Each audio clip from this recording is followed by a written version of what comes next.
Sound to your mind.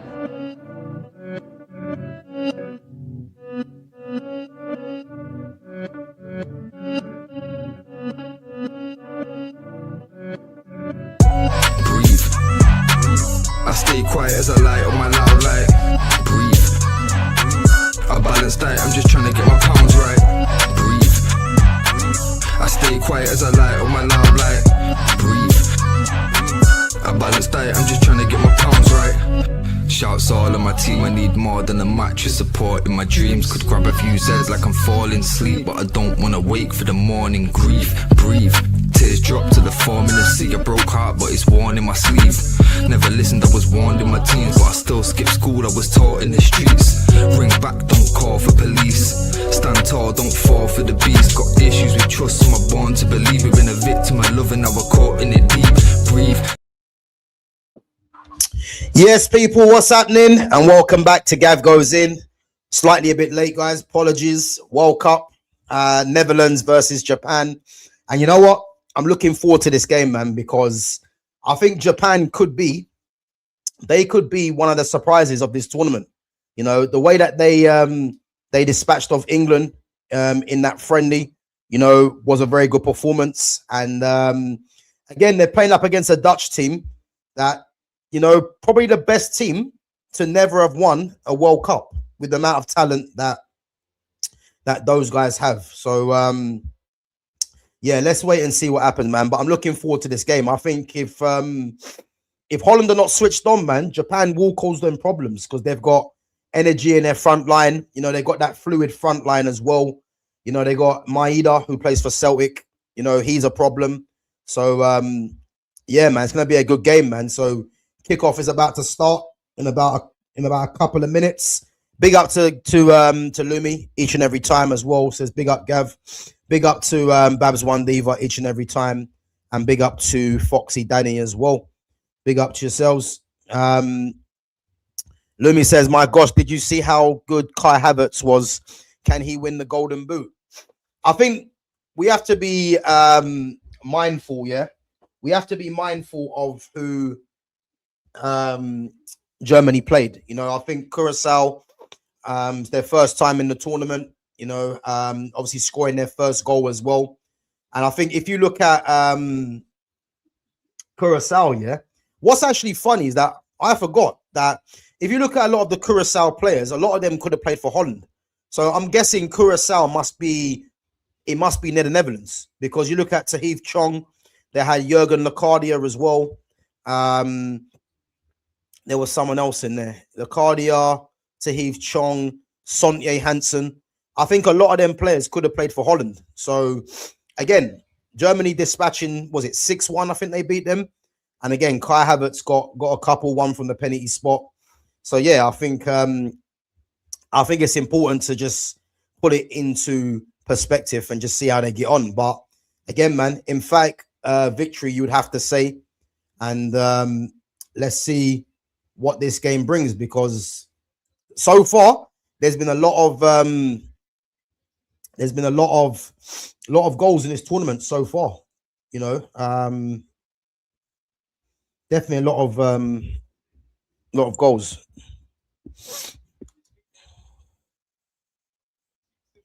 I'll tell you now, it's going to be a good game, man. I'm looking forward to this game.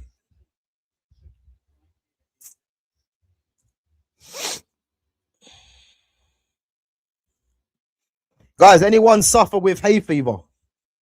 Anyone suffer with hay fever? I'll tell you what, yeah. This hay fever today has been mad. It's been mad for me. I'm not gonna lie. You know, I've been struggling the whole day with this hay fever. But I like Holland's team, man. Let me get Holland's team up quickly. So yeah, they're going with a back four. I'm surprised. Virgil van Dijk captaining, centre back with Jan Paul van Hecker. Denzel Dumfries at right back, Mickey van der Ven's playing left back, Bart Verbruggen's in goal, and then you've got Tijani Reinders, Ryan Gravenberch, and Frankie de Jong in the midfield. And the front line's actually surprising, to be honest with you, because Gakpo, Somerville, and Doniel Marlon. I didn't think at least 2 of them would start. I knew Gakpo would play, but I thought Somerville, being that it's his first tournament, I thought being that it's his first tournament, yeah, I actually thought that he would be on the bench making an impact, you know. But again, Ronald Koeman, man, he sprung a surprise for sure. And then you look at the Japan team as well. I think they're going for the 4-2. They're probably going for the 4-2 4-2-4-2. Is that right? 4-2-4, no, 4-2-4-2. Sorry, 4-2-4-4-2. I think they might be going for traditional 4-4-2, maybe. You know, they got Ritsu Doan, who's their captain. I think he'll be playing on the right hand side. Takafusa Kubo, you know, is probably their most talented player. I think he plays in Spain still for Real Sociedad. Daisen Maeda, you know, he's a live wire. You know, has been playing through the middle for Celtic. And then you've got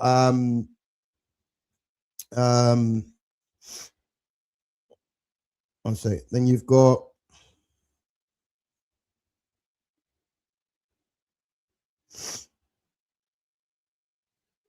and then you've got Daisen Maeda, Ueda as well.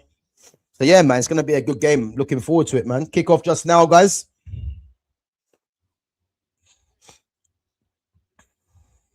Do you take any tablets for your hay fever? I do. So I take antihistamines. I take one a day, but to be honest with you, today's been a mad one. You know, it's literally been like non-stop, man, with the sneezing. Thank God I'm not rubbing my eyes, but the sneezing's been crazy. I'm not gonna lie, it's been absolutely crazy. And again, I think with the hay fever, man, it makes you feel a bit tired as well. But yeah, no, it's just one of them things, really, innit? You just gotta just get on with it. But yeah, it's been a struggle, man.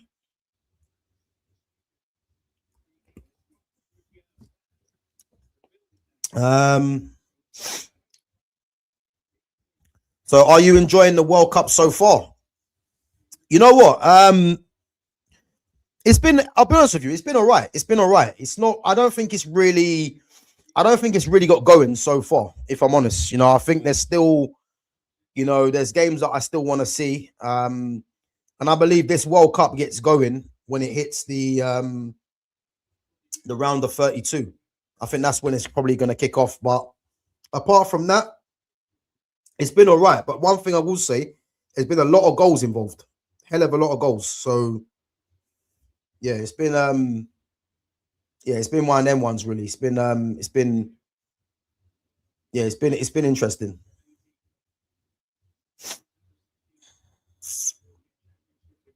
But I like Holland's team, man. They got a solid team out there. I thought they were going to play the 3 at the back with Van der Ven, Van Hecker, and Van Dijk, and then gone for the wing backs. I thought Hato might have played wing back, and then you've got Denzel Dumfries, but they've gone for the 3 in midfield. Again, Reinders doesn't really play regularly for Man City, but again, he's managed to get himself a start. So yeah, man. Somerville's on the right, man. I'm shocked Somerville's playing. Didn't think Somerville would start, I'll be honest.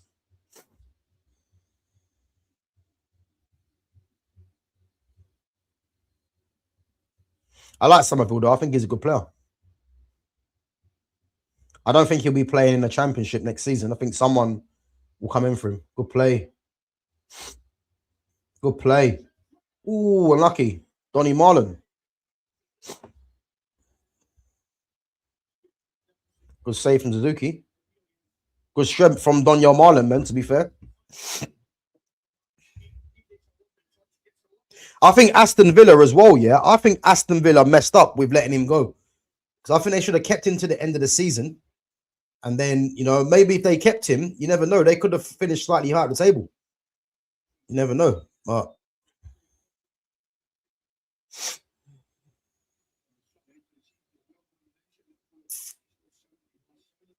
corner kick.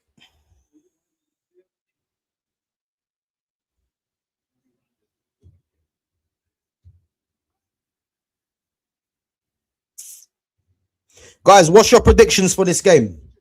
What's your predictions? What we going with?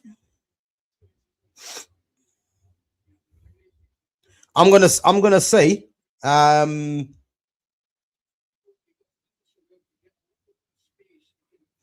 something's telling me, yeah, 1-1. Something's telling me 1-1.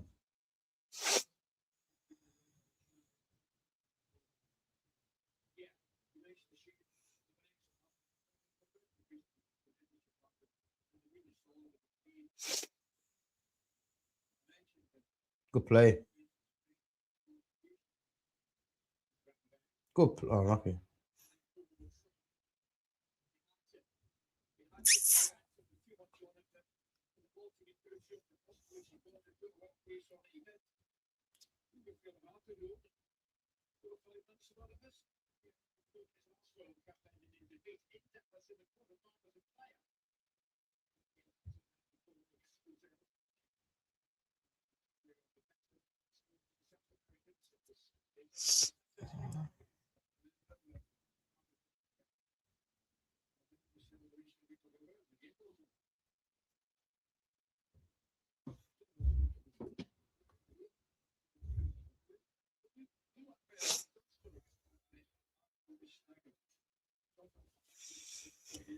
The thing is with this 4-4-2, yeah, say the 4-3-3, should I say, with Holland. I think if you look at the fact that they've got Van der Ven playing left back, they're covered in the wider areas for pace, you know. And if you look at Japan, yeah, Japan are one of them teams, yeah, they've got quality, yeah, but they've got a lot of energy as well. And I think the fact they're playing Van der Ven left back, I think it's purely because, you know, he's got the recovery pace to deal with Japan's energy, and I think that's going to be crucial, man. Come this game, but they've got a lot of quality, hell of a lot of quality. They have Japan, but these guys can run all day, man. These Asian teams.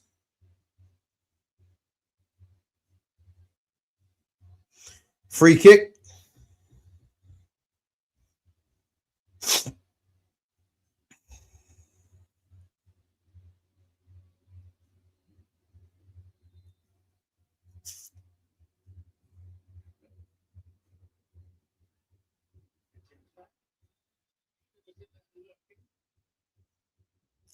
Free kick.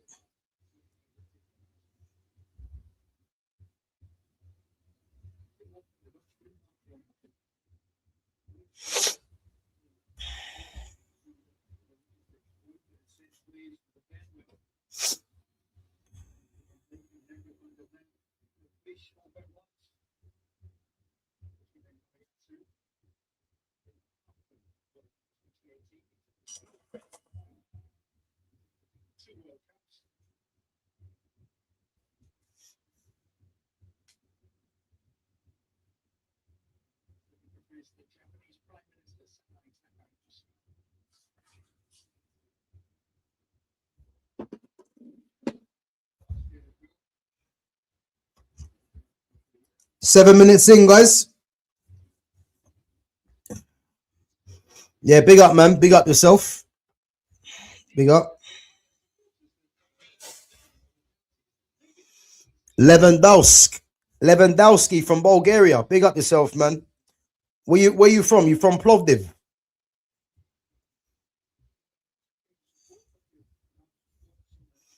Guys, what do you reckon of this game so far?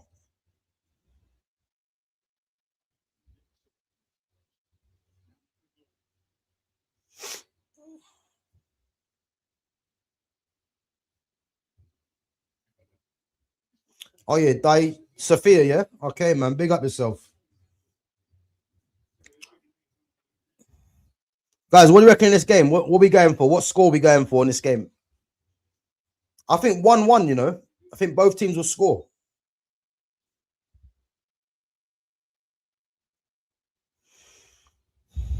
Let's go through this set. So, are we going to be a more multifunctional team next year with 3 multifunctional centre mids like PSG and not having a specialist DM anchoring the midfield, protecting the back line, doing mostly dirty work? You know what it is now, yeah. And big up for your question as well. You know what a lot of people are not actually realizing, yeah. I keep hearing Man United are trying to buy a number 6. Yeah. Man United don't play with a lone 6, by the way. Man United play with 2 double pivots. Yeah, if you look at how Casemiro and Kobe were playing season just gone, not one of them was playing as a double pivot. You know, Kobe Manu would drop in and pick the ball up from deep, you know, because he was better at that than what Casemiro was. But Casemiro was more of the goal threat.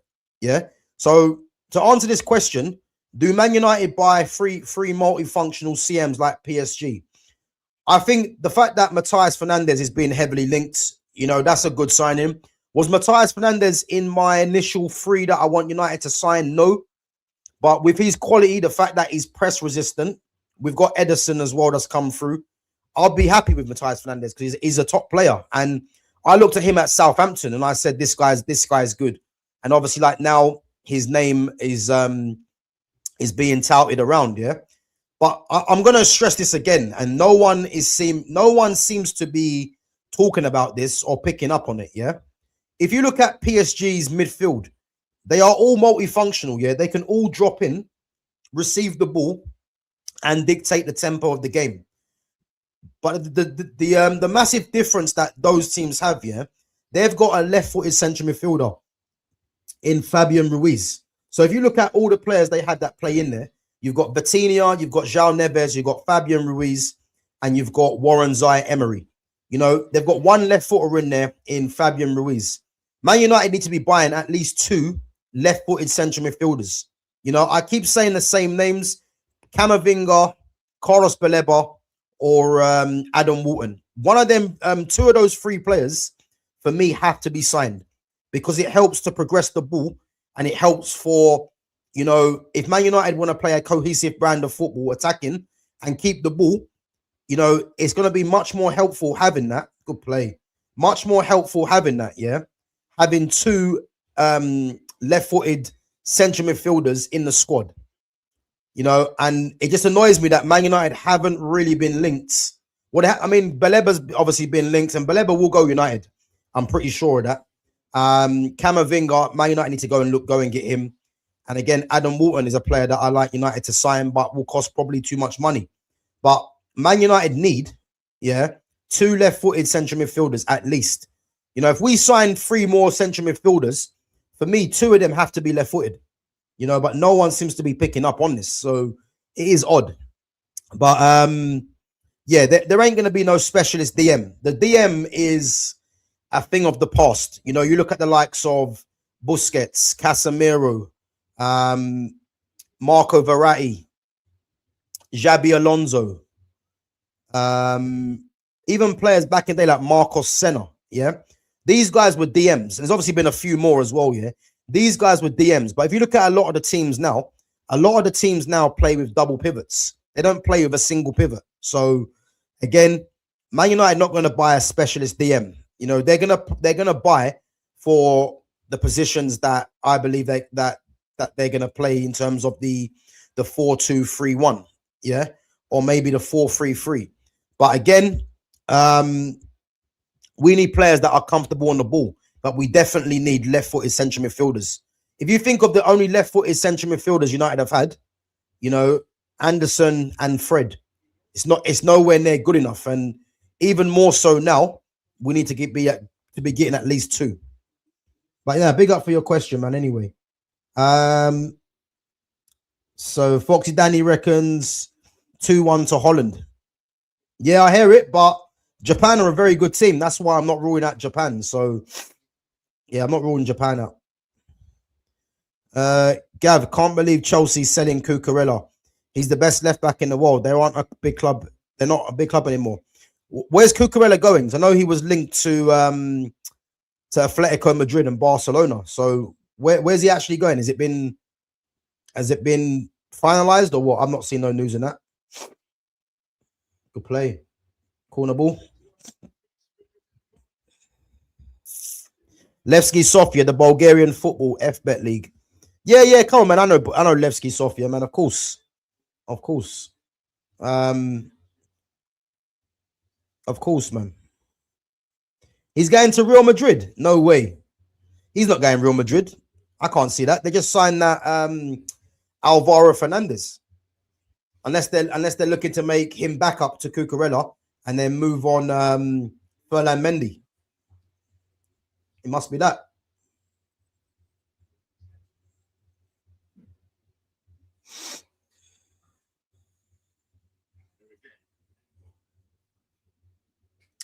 We'll be fine without a specialist anchor DM in the Prem because of how fast-paced and intense the league is to defend the transitions compared to League R. I hear it, but I don't think it's solely that personally, because Man United don't play with us with a sole a single pivot. They don't do that. The last single pivot United had playing that position, funny enough, is probably Michael Carrick. It might be Michael Carrick, might be the last one that played as a single pivot. But if you look at a lot of the teams, yeah, look at Man City. Man City don't play. I mean, Rodri was a single pivot. Fernandinho was as well. But I think Rodri more or less now plays in a double pivot. When he played with Bernardo Silva, it was more of a double pivot. Liverpool play with a double pivot with Gravenberch and McAllister in there. Then you look at Chelsea, they play with a double pivot, Moises Caicedo and then Enzo Fernandez. Barcelona play with a double pivot, Pedri and De Jong, you know, or whoever's, if De Jong's not fit, someone alongside Pedri.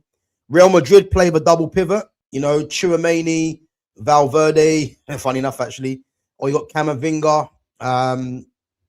So yeah, not many teams play with a double with a single pivot. PSG play with a double pivot in João Neves and Vitinha as well. So yeah, man, it's the single pivot is a thing of the past, you know. Big up, man. Big up yourself for coming through. 60 million. They didn't even make profit on this despite him becoming elite. Lumi, if you've got any if you've got a confirmation that he's going, then yeah, drop that in the chat.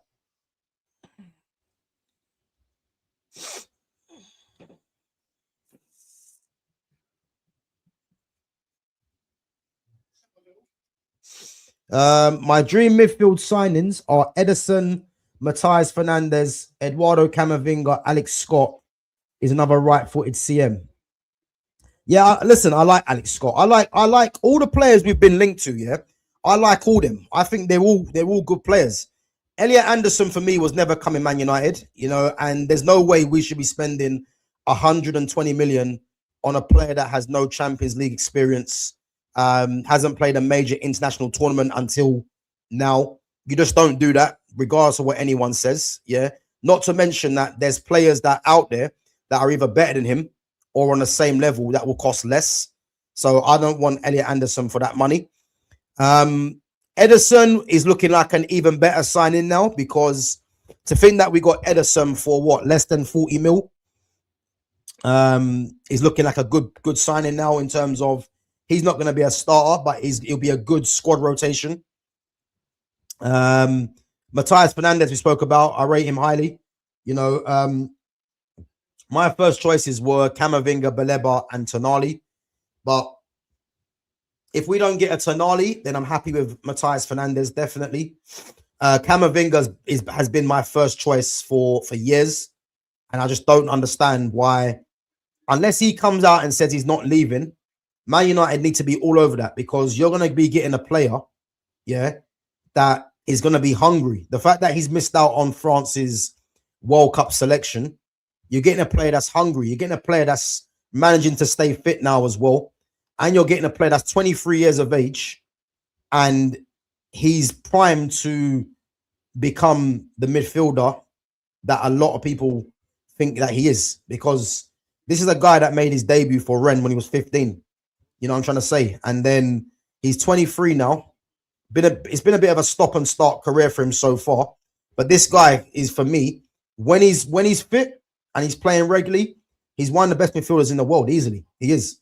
And if Real Madrid was to say like he can go, you'll be getting him for cheap in comparison to what a lot of other players are going for now. So we just need to be all over that for me. you know.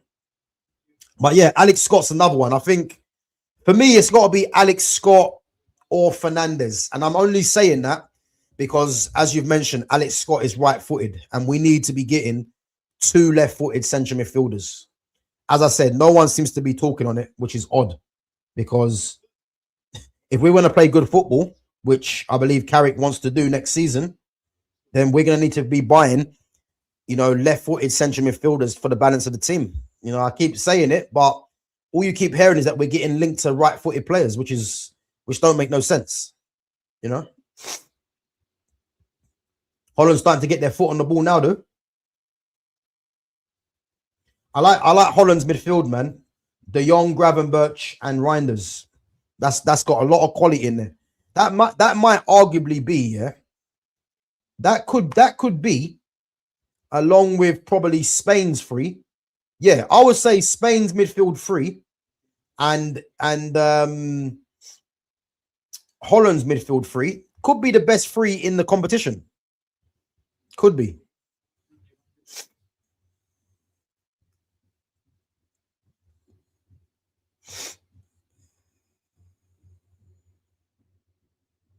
Mamadou Sangare. Is he left-footed, yeah? Is he left-footed? If he's left-footed, yeah, I don't think I've seen him play, I'll be honest with you. I'll hold my hands up, and I don't think I've seen him play, yeah. But if he's left-footed, then I can understand what United are looking at now. Because Man United need left-footed central midfielders. Like, the fact that the noise has been so quiet around that, yeah, is concerning.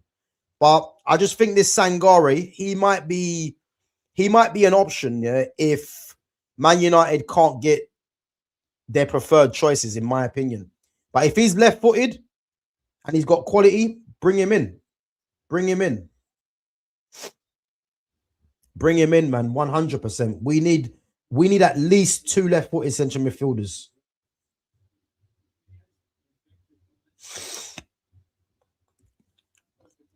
Some of those players you mentioned earlier, the specialist DMs of the past, also had a great passing range and were capable of playing as the team's deep line playmaker, like Alonso, Rodri, Carrick.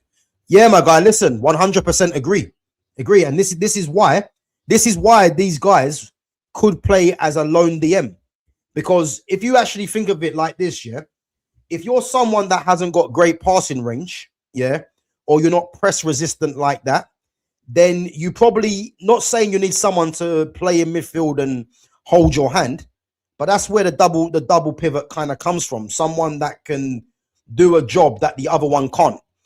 Some of the greats of the games, like if you look at Busquets, yeah, Busquets never had a long passing range, but he was press resistant as they came. You know, he could take the ball under any position, you know, under pressure, and distribute. You know what I'm trying to say? Verratti had passing range. Xabi Alonso had passing range.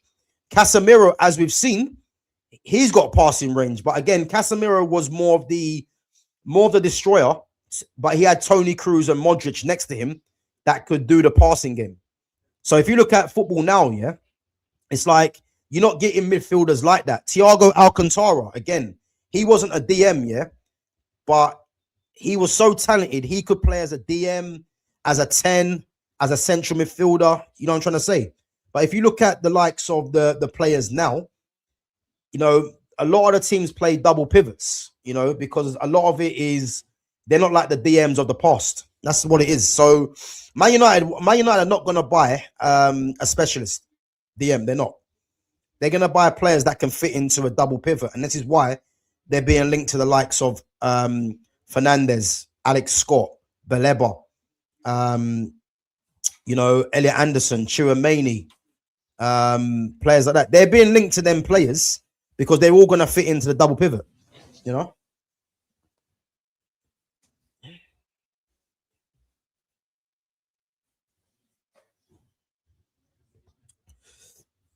Gav, if I was Caicedo, I'd be asking for United move. Lumi, listen, you're getting me too excited, man. Listen, if we was to get Caicedo, like we should have got him for what? We could have got Caicedo, yeah, for like 1 million when he was in Ecuador, and we fumbled it. So Yeah, that's not going to happen. And even if Caicedo was to leave, you have to think of how much Chelsea paid for him. Chelsea paid 100 mil for him, or over 100 mil. They're going to want their money back. So as much as I would love Caicedo, yeah, because Caicedo's a signing that, again, I want two left-footed midfielders, yeah. But when someone like a Caicedo becomes available, like, you have to break the bank, you would say, for a player like that. You know, and this is why I say, yeah, if you look at Caicedo, he's got Champions League experience, yeah. He's one of the best midfielders in the world. He's got international experience, and Chelsea paid over 100 mil for him.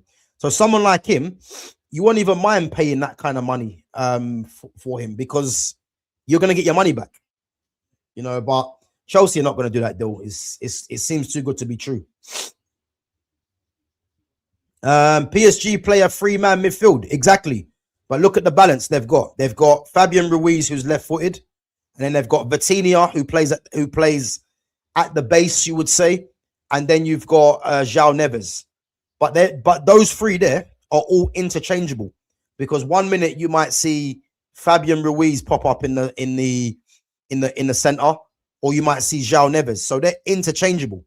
But the main thing for them is that they've got a balance there, someone being left-footed as well.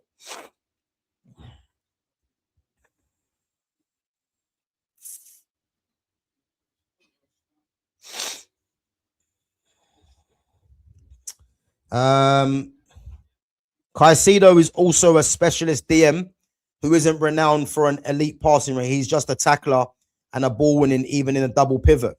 But again, this is what I'm saying. If you look at someone like Caicedo, yeah, you get different types of whether you want to call them specialists. You get the passer, or you get the all-round, all-action midfielder.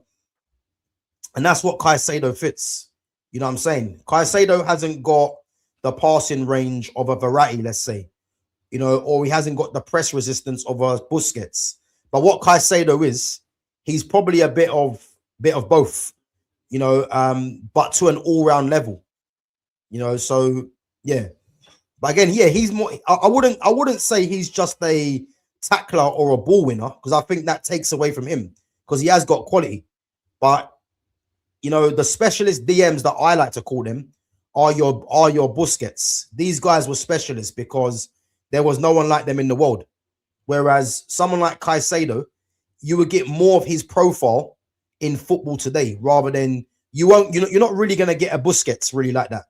Someone like Busquets. Busquets had no pace, no strength, but the guy was just, his brain was just too good, you know, too alert, you know. And as I say, getting someone like a Busquets again, yeah, you're not really going to find players like that, unfortunately, because the game's going a different way, you know.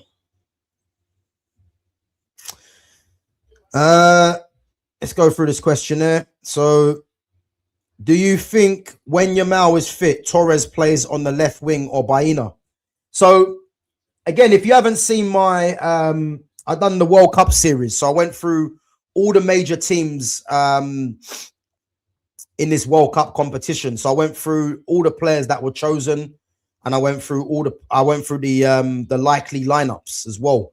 Some of the lineups I've got spot on. Some of them I've been surprised, but you know, you could always see good play. Japan are dangerous, you know. But what's going to happen with their team? Yeah, I think I'll get their team spot on. So I believe what Spain do. Yeah, I think Spain are going to go with their keeper's interesting, because you've got Unai Simon, who's been their number one for a while, but he's conceded a lot of goals this season. Then you've got Juan Garcia, who plays for Barcelona, but he's the least experienced. And then you've got David Raya, yeah, who's coming off the back of a Premier League title, however dubious it is, yeah. But what Spain like to do is they like to have their goalkeeper plying their trade in their country, because it helps with, when it comes to the build-up of play, they've got familiarity.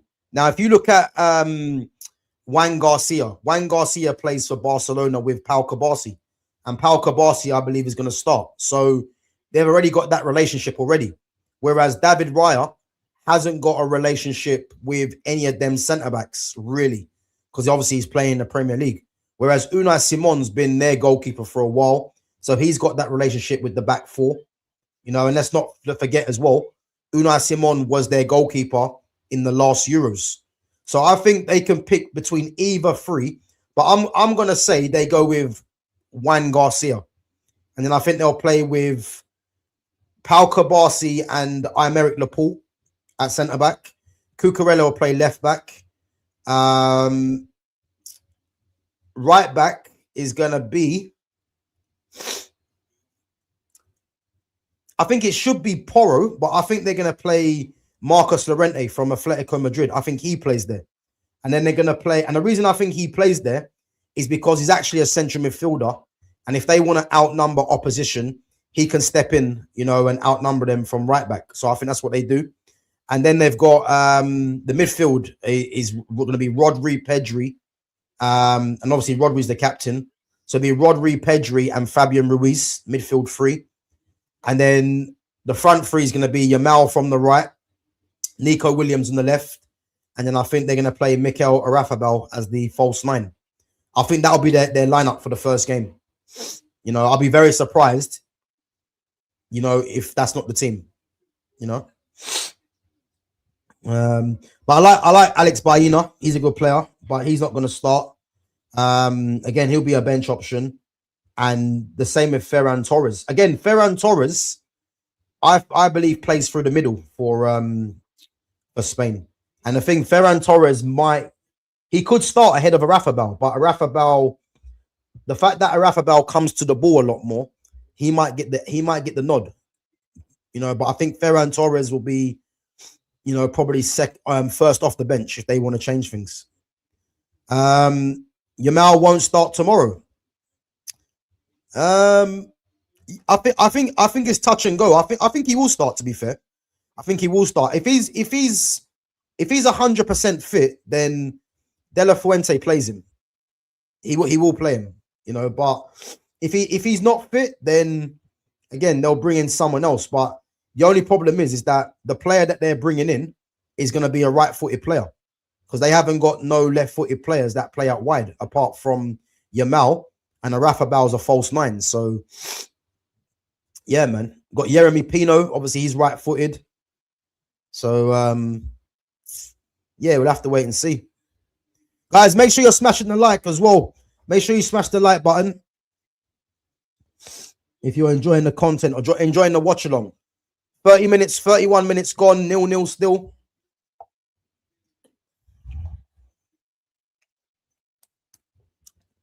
So Yamal's advised only 15 minutes. Well, if that's the case, then yeah, maybe you might be right. Oh, you're a Brighton fan, yeah? Cool. What do you reckon about Van Hecker? Do you reckon he goes? Good defending.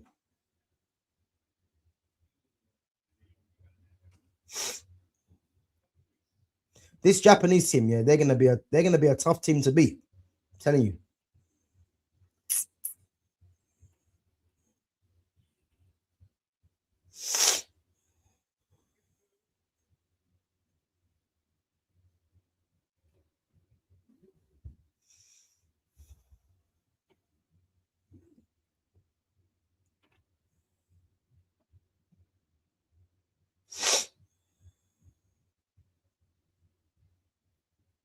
Good play. Messed up though. Corner kick, Netherlands. So once United do get their midfielders, who will be the main passer and dictating play from the deep and controlling the game as the team's deep line playmaker will it be mainly Matthias Fernandes? But again, this is a great question, yeah? And this is why, whether people like it or not, yeah, this is why I'm interested to see what United do on their midfield, who they buy. Because when I keep saying that the key to all this year is what happens with Bruno Fernandes. Because if Man United want to play a patient passing game, and dictate the tempo, unfortunately, it's going to have to be without Bruno Fernandes. Because if you check what's going to happen, let's say Bruno stays, yeah. If Man United adopt their approach to dominating possession, what's going to happen is that Bruno's numbers will go down. Because the way that Man United play gung-ho, yeah, Bruno gets a lot of credit for his supposed assists, yeah, because Man United play at times without much control. Now, if Carrick wants to go to being more ball possession, ball domination, yeah, something has to give. And what's going to happen? It's either going to be Man United dominate the ball, but Bruno loses out on the stats, or Bruno will get decent stats, but Man United don't dominate the ball. So this is why I'm saying, yeah, whatever happens with what we do with the midfield is going to be telling, because this is why I'm always saying, if we want to play good football, it's going to have to be without Bruno Fernandes, because you go and buy Matthias Fernandes, yeah? Fernandes is expecting to start. Kobe has to start. So that's 2 players already, yeah? And then we're assuming it's going to be Bruno if he does stay. Now, if you get in, let's say, you got Ederson, who'll be a squad player.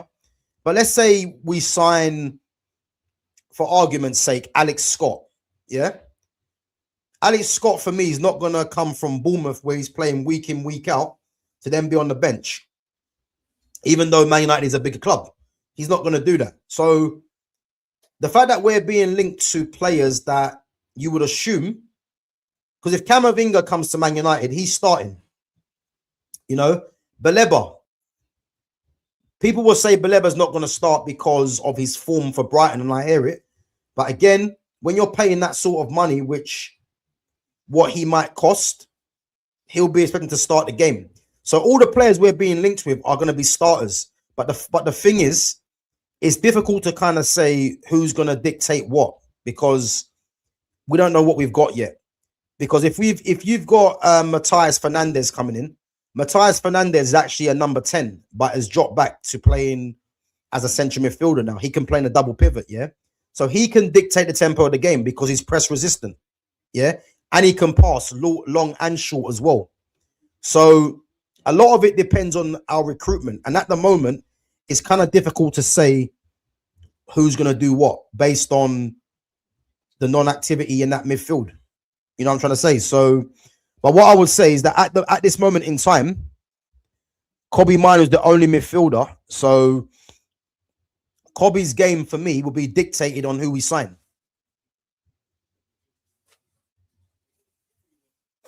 But big up, man. Great question. Yeah, we will sell Van Hecker, but we'll play Tottenham into giving us Vuskovic or a lot of money. Yeah, I see that as well. So in actual fact, it's actually clever from it's actually clever from Brighton, because Brighton are going for Vuskovic, yeah, who's only 19, and they know that Tottenham want Van Hecker. So if they badly want Van Hecker, it's gonna have to be a deal done on Vuskovic. So it's clever what Brighton are doing, really. So let's see how much Tottenham really want him, but it's gonna have to be parting ways with Vuskovic. You know, it's clever.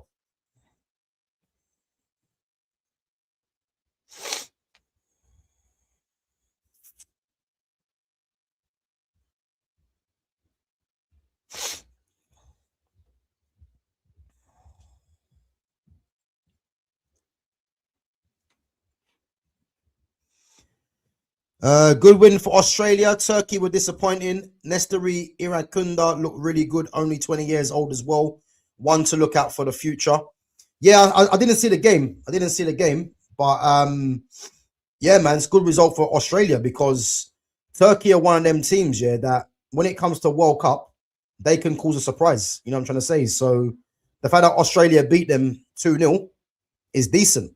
You know, it's decent. But yeah, Nesteri Irakunda, I've heard of him. I've not seen him play though. But what is he? Is he a winger? What? I'll tell you who looked good though. Buadi, who plays for Lille. He looked very good. You know, and there was talk about him, Man United being linked to him before, but he looked very good. You know, composed, only 18 years of age as well.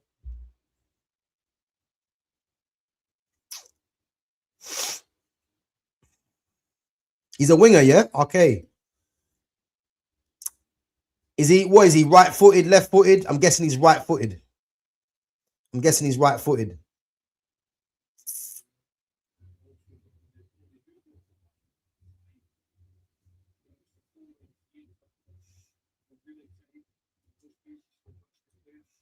Not much going on with this game, guys, man. It's okay, so he's right-footed, plays on the left. Yeah, I mean, I don't see Man United signing him personally. Again, you've got players around that sort of age. You know, you've got Antonio Nusa for Leipzig. There's been talk about Diamande. I don't want Diamande. Iliman Njai is I think for me, if we're looking at Premier League based, yeah, right-footed left wingers, it's either Iliman Njai or I wouldn't mind Crescencio Somerville. They're the only two really.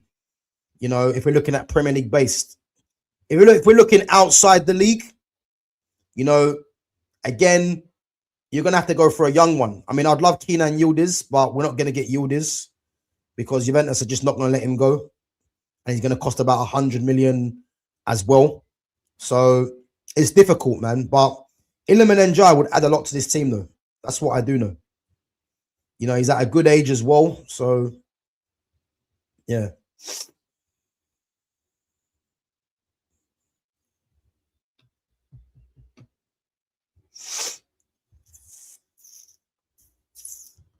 I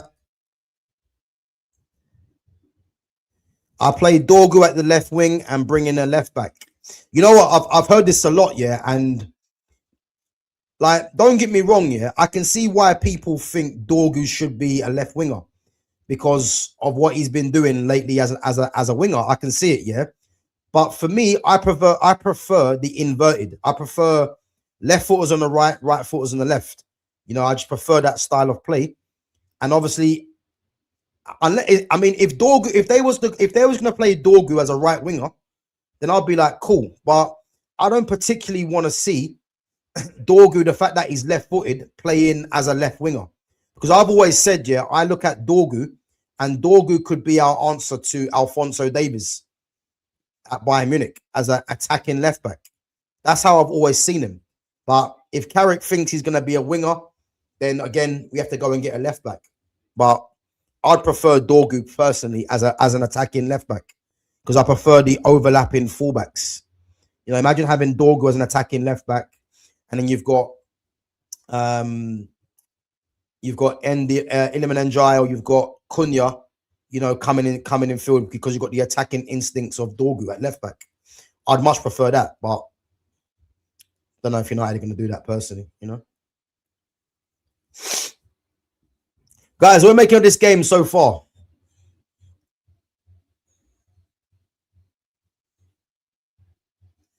Half time in 4 minutes.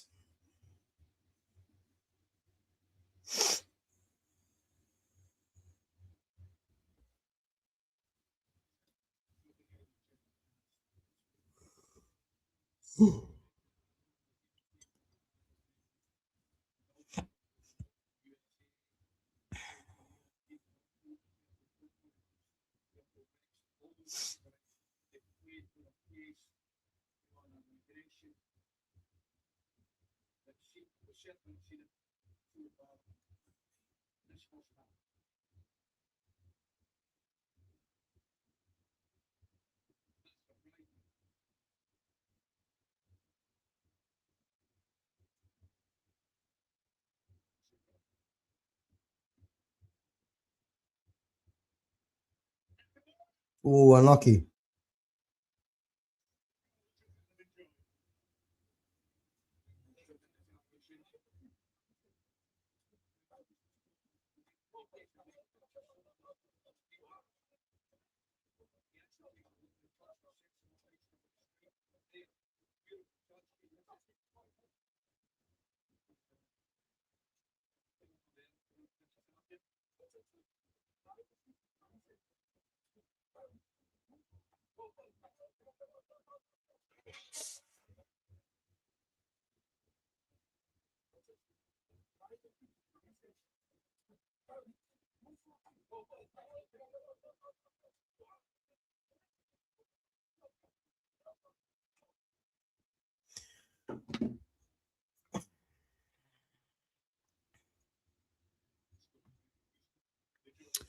Kadioglu has been fantastic this season, and he's right-footed left back, and he's just never the same player.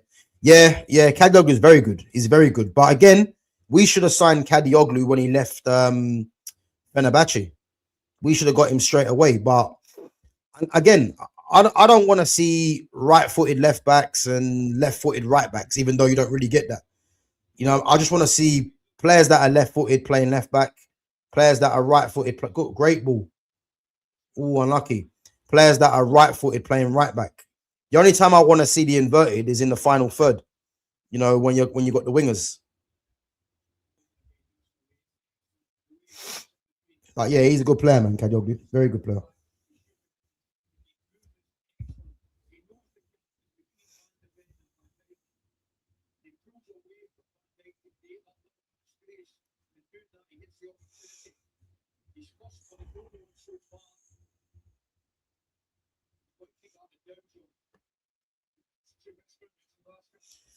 The days of playing pure traditional touchline wingers are long gone. I can't believe we are persisting with Dorgo at left back. But again, if Patrick Dorgo's a winger and he plays on the left hand side, that's exactly what he's going to be, a touchline winger. And the reason for that is because he's left footed. So naturally, he's going to be drifting out to the further side of the pitch because he's left footed. So again, the touchline winger is more to do with if you're left footed, you're on the left hand side. Naturally, you are going to be a touchline winger because you're going to be drifting out to the left hand side because you're left footed.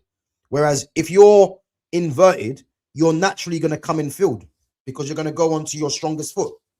So, yeah, as I said, man, I prefer Dorgu as a left back. But if Carrick sees him as a left winger, then fair enough, innit? But yeah, not for me, man. I prefer to see him.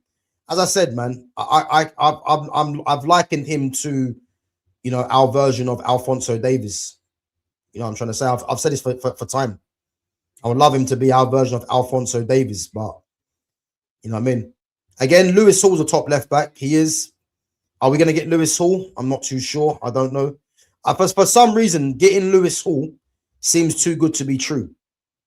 You know, the guy is what, 21 years of age, formerly of Chelsea as well. He's actually a midfielder by trade.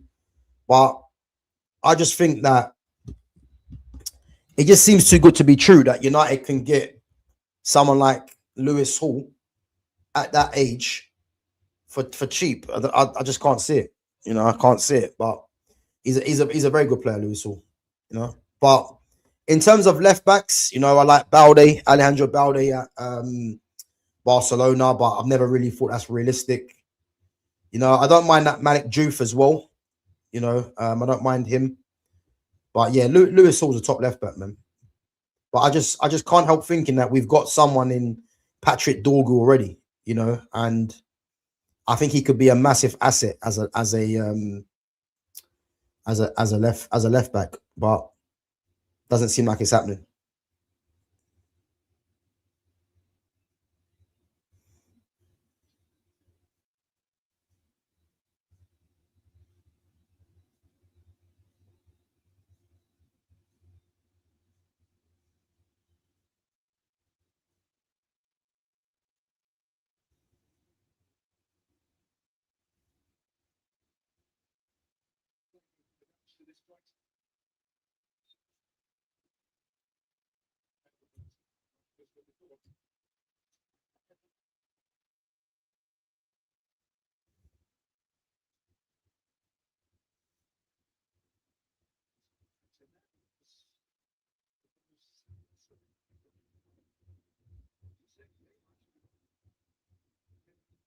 Half time.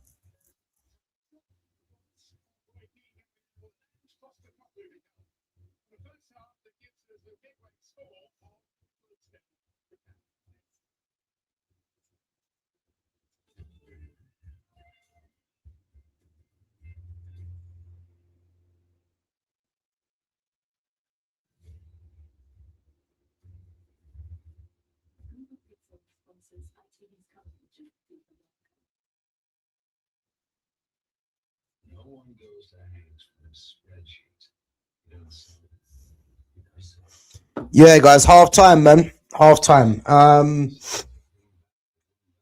from the UK, man. From the UK. Well, I'll be Pacific. I'm from England. I'm from England, man. Yeah, big up. Uh, I think Chelsea will be interested in signing Lewis Hall. Now they sold Cucurella to Real Madrid. No way. No way. I've never been of that opinion. Yeah, you cannot lose a player that you had in your academy and then go and buy them back for that. I just can't see that. Unless they've got some sort of an agreement where they can buy him back. I don't see Chelsea going back for him. Because to think Chelsea had Lewis Hall and Livramento is crazy, isn't it?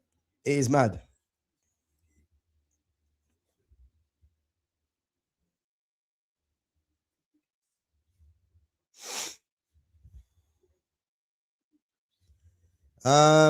But the thing is, even if Dorgu is at left back as our own version of Alphonso Davies, we need to be able to unlock low blocks, someone who can stretch pitch and overload the final third.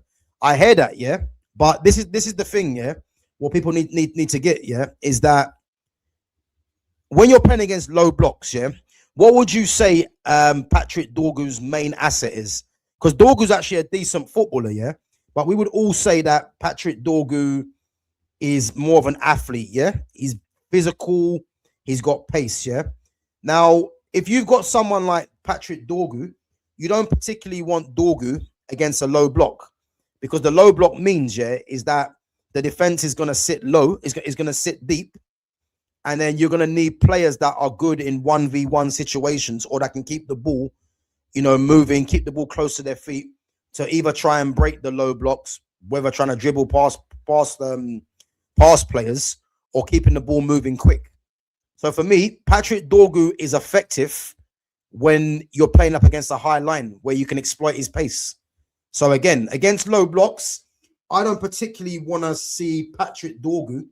Yes, he can stretch the pitch, but I don't particularly want to see Patrick Dorgu against the low block, because players like Dorgu, they're not players that you would look at that can break a low block, because you need players that have very good ball manipulation. You need players that are very good on the ball, you know, have a tight, close control as well to break a low block.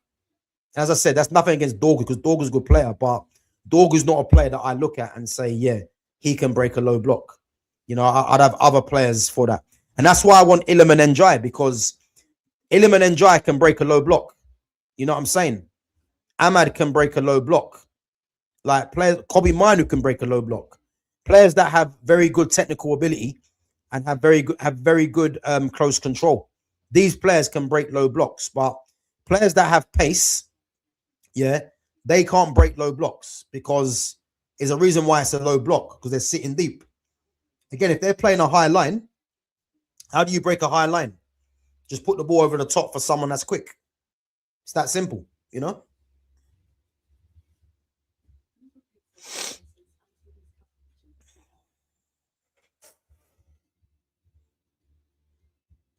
Pascal Gross can break a low block. Yeah, I agree. I agree. Pascal Gross is actually underrated for me. I think he's actually underrated. You know, again, I believe he's in the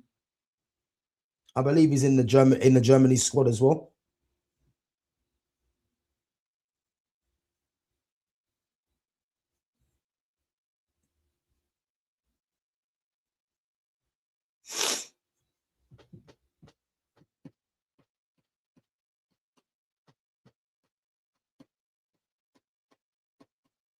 And Postecoglou in the studio, yeah.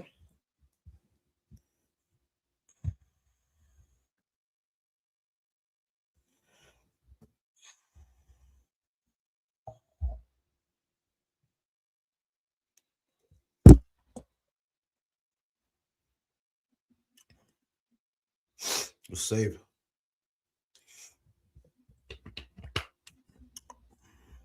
Yeah, I agree, man. Lewis Hall would be good against the low block, because, and you have to think as well, Lewis Hall. You know, Lewis Hall is actually a you know, he's actually a central midfielder, so he'll be good against a low block because he's got high technique. He has But players that have pace, you know, not and again, because I think it's taking it away from Dorgu. Dorgu's actually a lot better, is a lot better player than what he's given credit for. But he's not someone that you would rely on to break a low block. He's not, because it requires a different skill set to break a low block.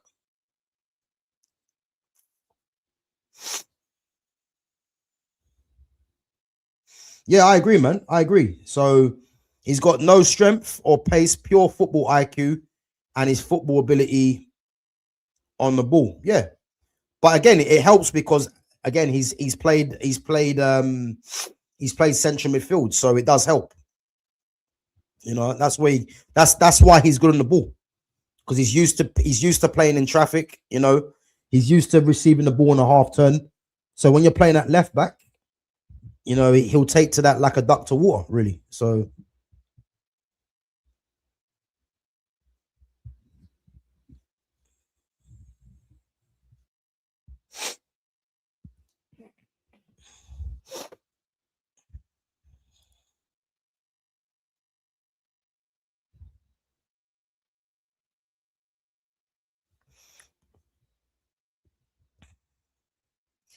next season, a lot of teams will start to respect us by defending very deep.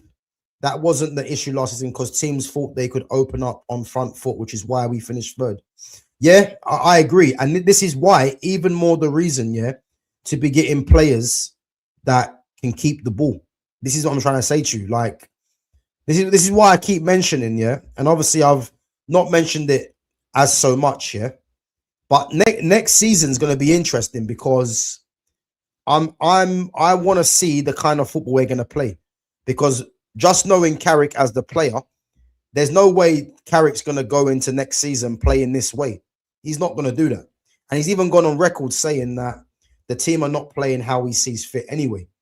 So this is why I say, yeah, if we go to a ball possession team, which I'm praying we do, yeah, someone like a Bruno Fernandes, and I keep bringing his name up because he's the common denominator in this team, in a sense where the team has been built around him.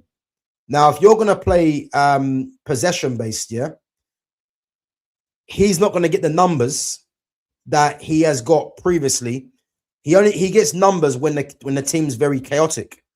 But if you're playing a very much, you know, disciplined kind of game in terms of dominating possession, naturally his numbers will drop off. So that means you probably get fans saying, "Oh, I'd put it this way, yeah. I would much rather Bruno Fernandes play part of the team, yeah, in keeping the ball, you know, creating opportunities by tiring teams out, possession based, yeah, than him just spamming balls for his own benefit." You know what I'm trying to say? I'd much rather him get less numbers, but the team are doing what they're supposed to be doing, than him just getting numbers to the extent of the team. You know, and again, if we go to more possession based and Bruno somehow stays here, I guarantee you his numbers ain't going to be the same. I guarantee you, because they can't be. Because if we're trying to play a progressive way, you can't have someone that's going to be careless like him on the ball. So yeah, let's wait and see what happens.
Of course, man. Bobby Zamora, of course. Come on. Of course, Bobby Zamora is to be at West Ham. Obviously Brighton. Yeah, man. Bobby Zamora was a very good player. Left-footed as well. He was a very good. He was underrated, Bobby Zamora. Very underrated. Yeah, man. Him and what's his name? Your other legend, the other striker. I forgot his name. The guys who score goals, man. I forgot his name. I've got his face, but I can't remember his name. What's his name again? Nah, not Dempsey. Dempsey. What? Clint Dempsey. Nah, not Clint Dempsey. That was for Fulham. Dempsey. I'm talking about for Brighton. What's his name? The striker, man. The guys who score goals for you guys. You know him, man. You know him. He's a striker, ex-striker for Brighton. He scored goals for you guys, man. He was a horrible player, but he scored goals. Glenn Murray, that's the one. Is it Glenn Murray? Is it Glenn Murray? Yeah, Glenn Murray. Yeah, that's the one. Glenn Murray, man. I think he was Scottish, wasn't he?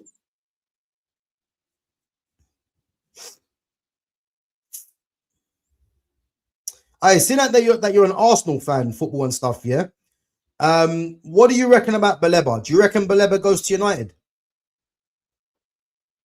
Do you reckon he goes to United?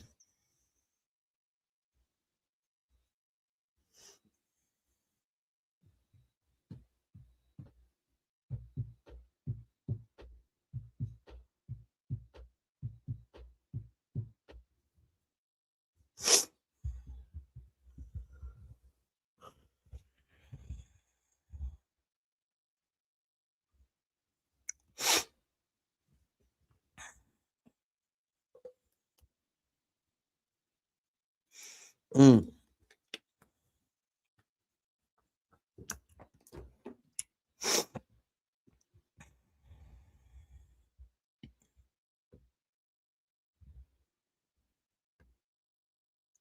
Yes, but we must have a midfielder ready in line to come in.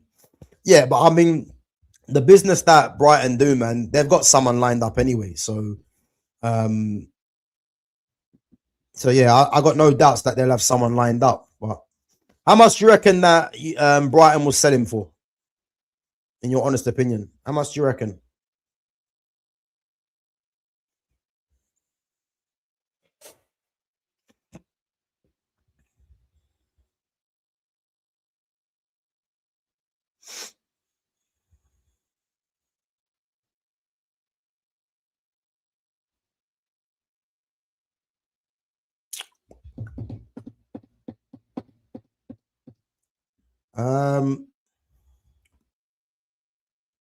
Is Lewis Hall best at overlapping or inverting?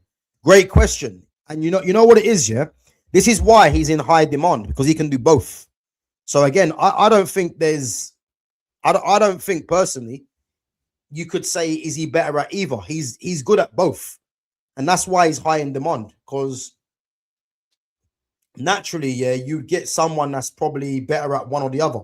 But he can do both sides of it. And this is why he's only 21 years of age. And if you happen to get him, if Man United happen to get him, you're going to get someone that can be your left back for the next 10 plus years. But the reason why I'm not saying we can get Lewis Hall is because I can't believe Newcastle will, even if Lewis Hall hands in a transfer request, yeah, for me, Newcastle are still going to say 70 mil. And it's like, can you spend 70 million on a left back? That's the only thing that I would say, you know. But he is good. He is good. I do like him. But yeah, no, he's good at both, man. He's definitely good at both.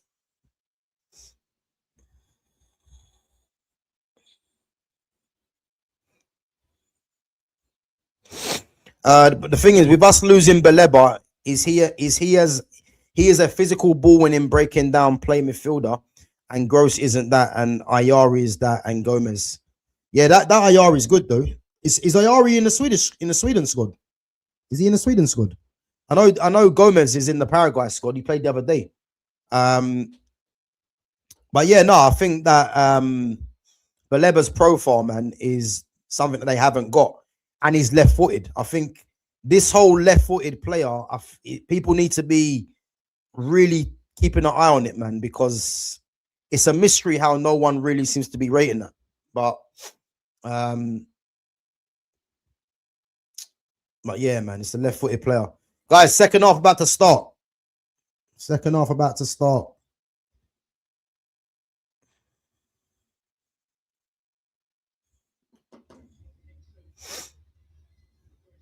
It won't even surprise me, yeah, if it ends a draw. I'm telling you. Won't even surprise me if it ends a draw.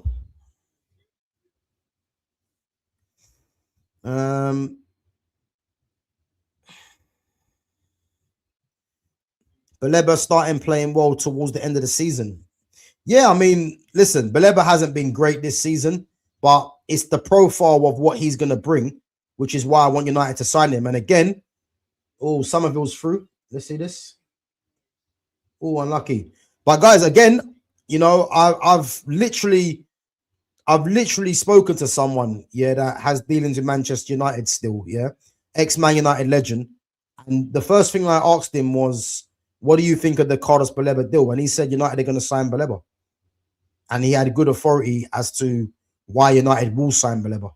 So that's why I've always said United are going to sign Baleba, but I look at more of what he can offer as well. So I'm confident.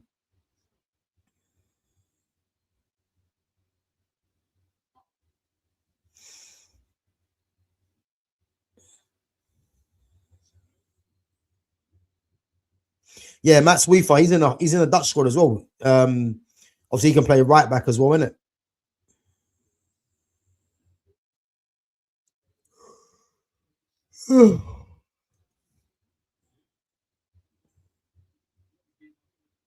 I thought Memphis Depay was going to start, you know.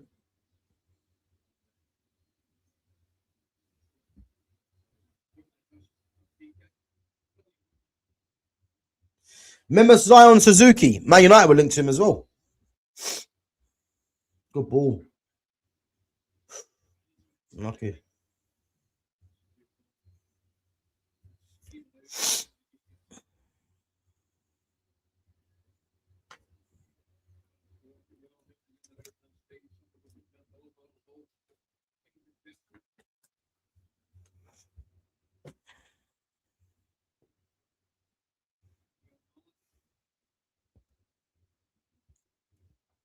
Good play. Good play.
Guys, just missed the goal. Van Dijk just scored, yeah? Virgil just missed the goal. 1-0.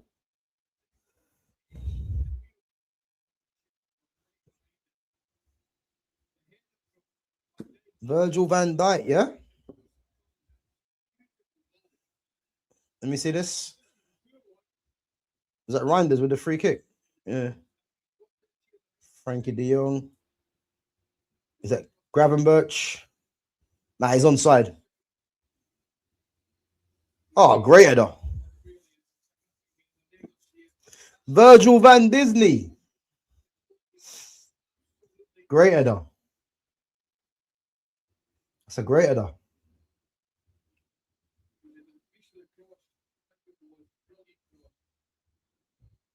Great header. Van Dijk off the mark.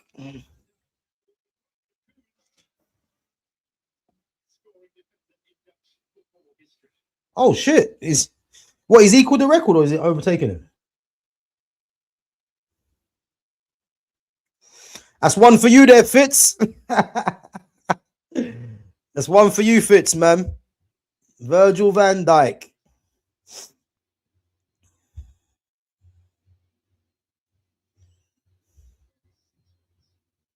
Virgil van Disney.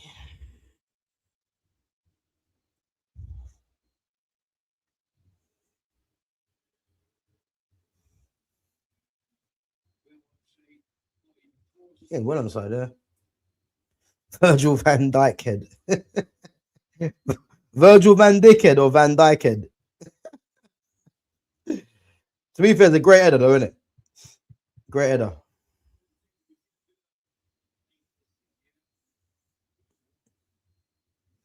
Thing is though, Holland are annoying, isn't it? Because they're one of them teams, yeah, that they've got a lot of quality in their squad, yeah, but they always flatter to deceive, man. It's just annoying. Surprised Van der Ven's playing left back though. Could that be Van der Ven's position moving forwards? Like for club and country?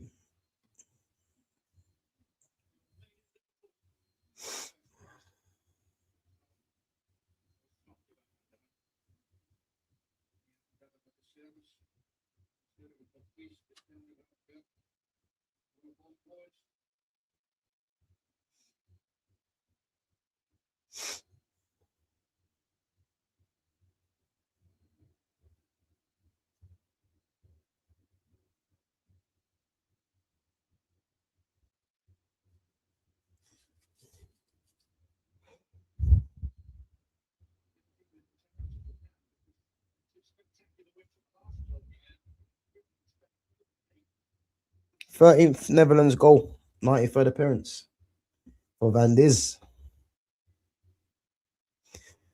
I'm fine with either Edison, Matthias Fernandez, Baleba, or Edison, Matthias Fernandez, Camavinga as our three main midfield signings this summer.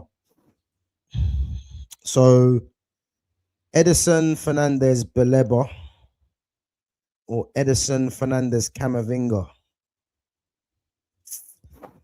I mean, yeah, I mean, to be honest with you, I hear that, yeah, but I just can't move away from the necessity that we need left-footed midfielders. And the fact that we've got Kobe already, who's right-footed, yeah, Edison's been signed, he's right-footed. If we get Matthias Fernandez, he's right-footed already. That's three central midfielders, and there's no left footer. So that means we're going to have one left-footed player. So this is why I say we need at least two. You know, and if you look at our team as well, yeah, apart from... So look at the players that play centrally, yeah. You've got Heaven, Lissandro Martinez, yeah, and then you've got Ahmad is a 10, but Ahmad plays more out wide. That ain't enough for a squad to have, you know, 3 left-footed players from the whole squad that plays centrally. Like Luke Shaw's left back, Dorgu plays out wide.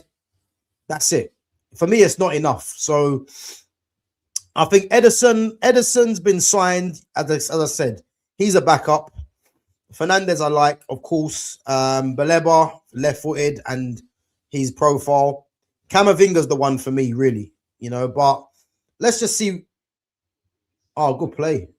But let's just see what they do in it, because I'm optimistic of the business that we might do. So I'm just waiting to see, man. But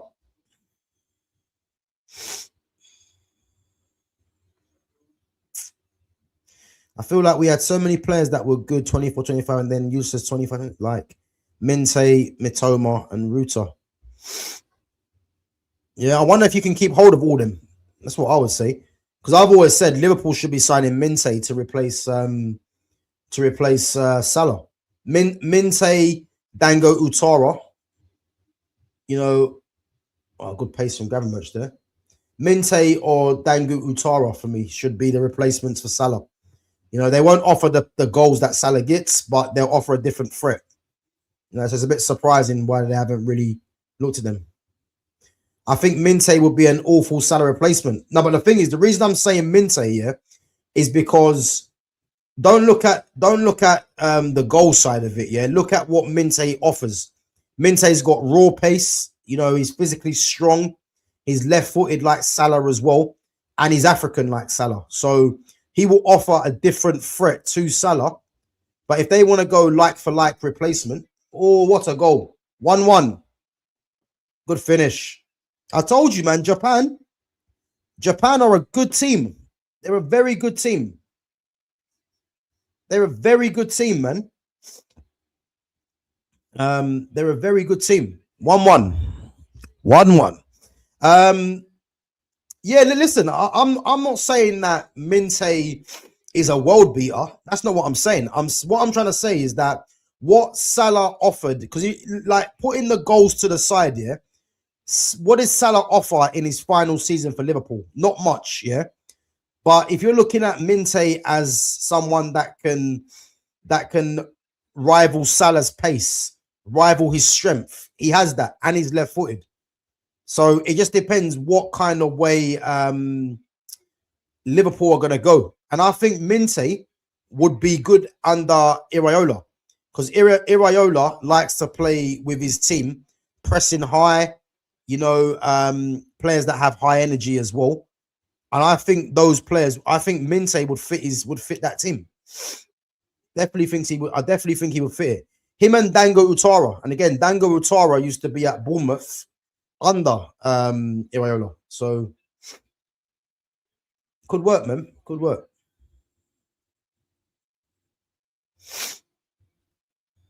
All right, but who would you replace Salah with now? Then, right now. And don't tell me Yan Diomande, because Diomande is not left-footed. So if you're looking for a direct replacement, who would you go? Jared Bowen?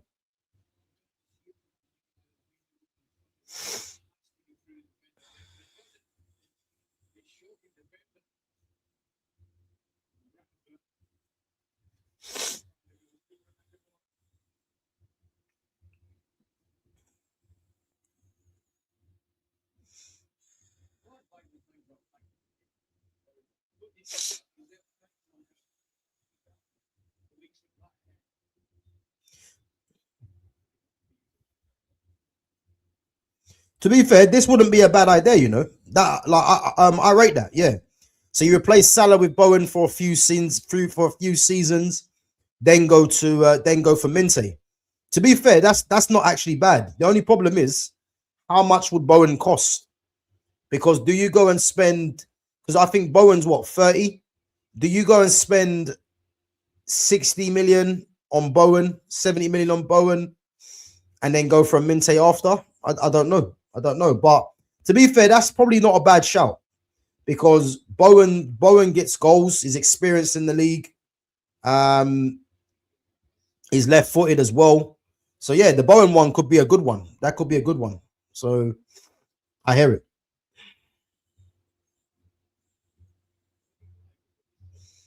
Yeah, I don't think Bowen goes personally. There's too many reasons for him not to go.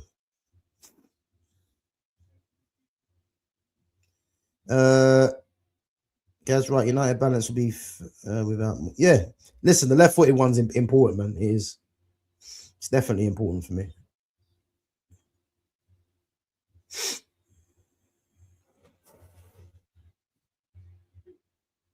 Japan, they want to counter.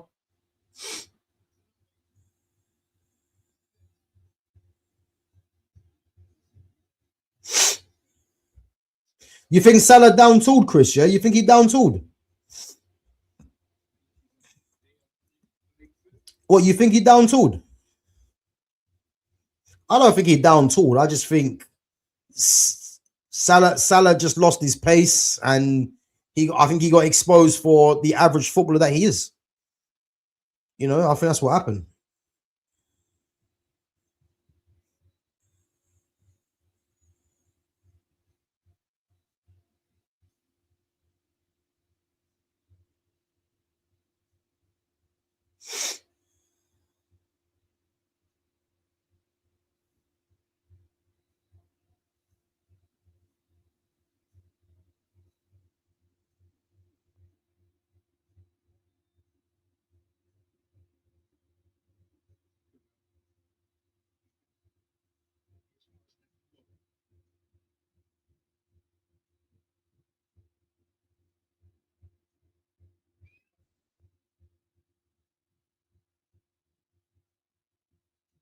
Good ball.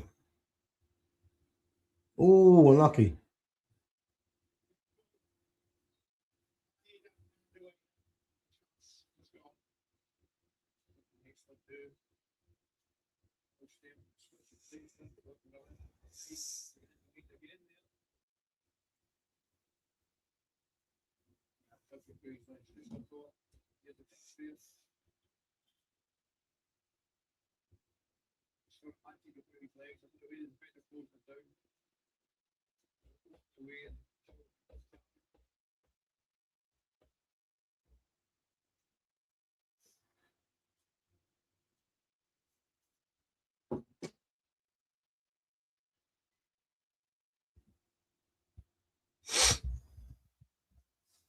I think Holland makes some subs in a bit.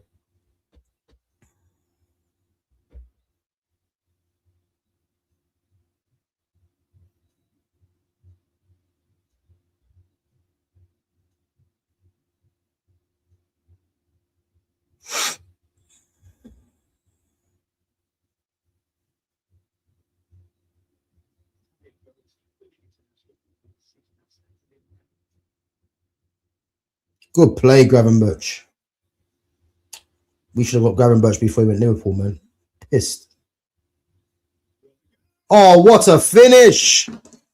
Crescencio Somerville. Somerville. What a finish. I told you that about this guy, you know. What a finish. Left foot. I told you about this Somerville. If we can't go and get Iliman and Jai, just go and bring Somerville, man. He's already shown at West Ham, yeah, what he's got, man.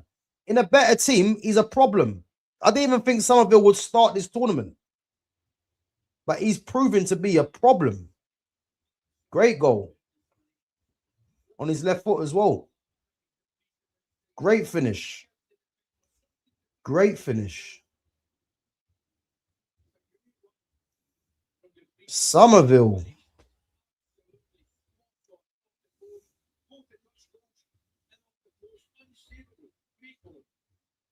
Van Nistelrooy. Van Nistelrooy. Rude. Obviously, he's been working with Somerville, man.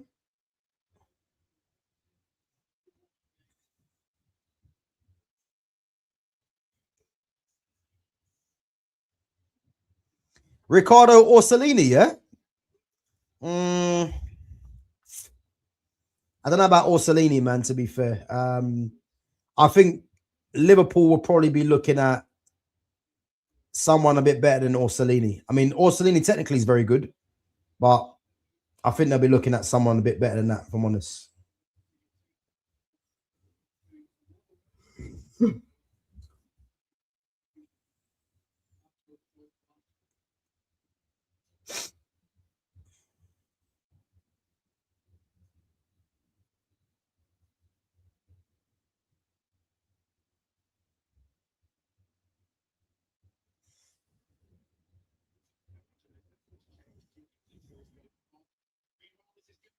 Gakpo's through. Oh, good play. Good play. Greedy. He done well, though. He's offside. They always do that, innit? Let them do all that and then offside.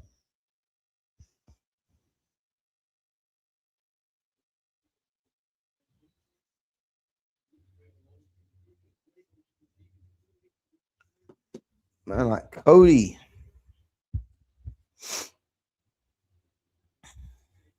Dyson Maida's going off. Is that Hiroki Ito? Oh no, Jay Ito.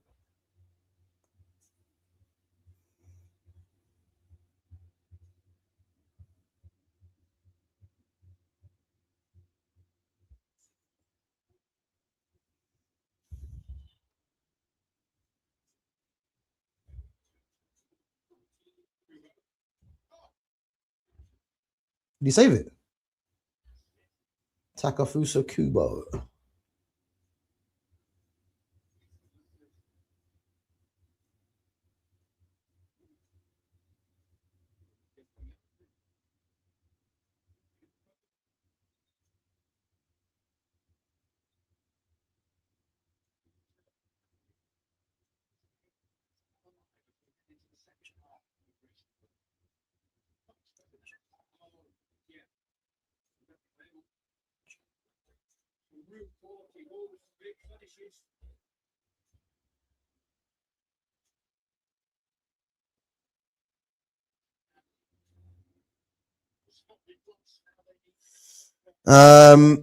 Bowen's not dynamic enough, and I spoke about Antonio Nusa in January, and I'm sticking by it. Diamandi just shows the level of target Liverpool are looking for currently.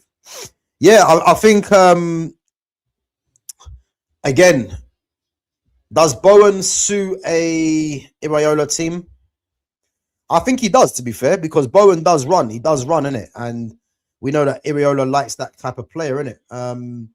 So yeah, he does suit them. But I like Nusa, but it depends. If you're going for a like-for-like replacement for Salah, you need to get a left-footed player. So Bowen's left-footed. Minte's left-footed. Dango Utara's left-footed. So if they go for a right-footed player, what that's telling me is that they're going away from what Liverpool used to do, which is why if you're going to get a like-for-like replacement, as I said to you, like you've got players out there that could be gettable.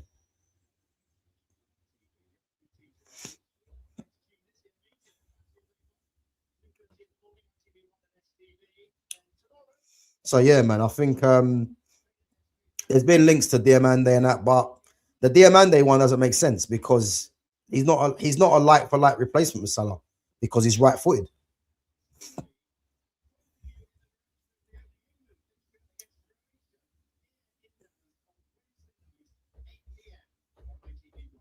England, Croatia, Wednesday, 8 o'clock.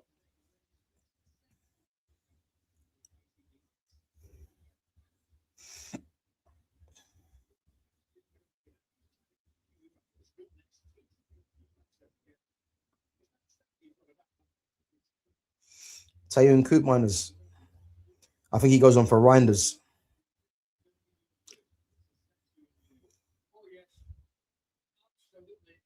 Who's that? 25. Who's that?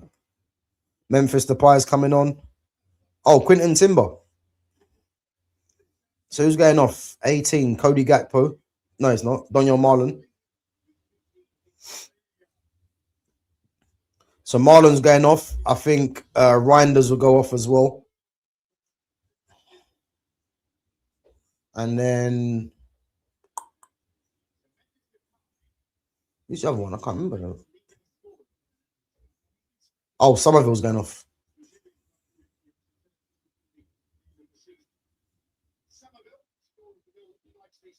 Marlon Somerville Rinders, yeah.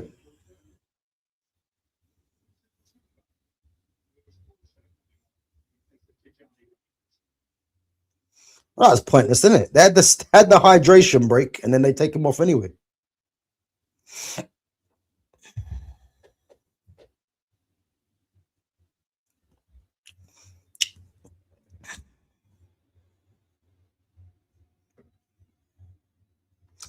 Also, do you think Man United made a mistake sacking Amorim? Under Amorim, you could see a particular system trying to be implemented, even though results weren't happening on a regular basis. RSV7, big up yourself, man. But this is probably one of the worst takes I've heard on Amorim. Yeah. And the reason I'd say it's one of the worst takes here is because Ruben Amorim, yeah, should have been sacked a lot quicker than he did, in my opinion, yeah. Because first and foremost, yeah, this 3-4-2-1 system he was playing, yeah. A lot of people would say it's a 3-4-3. It was never a 3-4-3. It was a 3-4-2-1. Because as soon as you decide to play wing backs, yeah, the wing backs are going to occupy the width, which means that the two players that are playing in attack behind the striker now become number 10s. They become number 10s and that's Liv Morgan, isn't it? Liv Morgan? Yeah. Yeah, sorry. So as soon as you decide to play the wing back system, yeah, the two players in attack become number 10s. So where the issue was for me with him in that system, yeah, is that there were so many players playing in wrong positions. You had Lenny Yoro, who's a centre back, playing right side of a three, but because of this system was so dysfunctional, Lenny Yoro made it seem like he was playing right back. If you remember the time when he got isolated against the Southampton winger, Kalmadin Sulemana, yeah. Then you had Dallo, yeah. I don't rate Dallo like that, yeah, but Dallo was playing left wing back, right wing back. The guy couldn't catch a break, playing here, then everywhere, yeah. Mazraoui playing wing back. Ahmad was arguably the worst one that he done, playing Ahmad as a wing back. Ahmad is a number 10 by trade, yeah, but because he's played so much of his time out wide, people actually think he's just a bona fide wide player. The guy's actually a number 10, yeah. Now, playing Ahmad at wingback is an absolute joke because I've never seen wingbacks play inverted. I've never seen it. Like you get inverted wide forwards, yeah, but I've never seen inverted wingbacks. It's like the guy was making it up as he went along, yeah. And then you had Kobe Manu playing in a 2 in midfield when he was playing. Again, everyone argues Kobe hasn't got the legs. So you play him as a pressing man for man in midfield, yeah? Man for man presser in midfield when that's not his game. Kobe needs to be on the ball. Casemiro again. Casemiro has never played, you know, man for man pressing in his career, going back to Real Madrid, going back to Porto. He has never played that. This manager plays him in that way, yeah? I don't rate Bruno Fernandes, yeah? But Bruno was playing central midfield when Bruno has no discipline in the midfield. And then, to make matters worse, yeah, he plays Brian Mbeumo, who is just a wide man, or in a certain system, you know, you could play him as a striker. He plays him as a right 10. Yeah? So just based on that, like, there were so many things this manager done wrong. You know, they're just the base of it, them things I just mentioned. Then you go on to his the losses, all the negative records that he broke. You know, we got beat by a poor Tottenham side in a final when Tottenham don't win anything. You know, and we never look like winning that game anyway. You know, and then the Everton game, we're playing against 10 men. This guy decides to still play with 3 defenders on the pitch. Like, there were so many things this manager done wrong. Like it became laughable in the end, absolute laughable. So to be honest with you, he wasn't implementing anything. He wasn't. The longer he was there, yeah, the worse it would have got, 100%. Because even if you look at a lot of the games that we actually won, yeah, we were fortunate to win a lot of them games. I watched every game. Like, we were fortunate to win, you know. So yeah, listen, there was nothing he was implementing. It was quite clearly he was out of his depth. You know what I mean? And the thing is, fans only wanted to give him time, yeah, because of how he spoke and how he came across. That's the only reason. The reality is he failed and he should have been sacked a long time ago. I would have sacked him after the Tottenham game when we got embarrassed. It's that simple, man.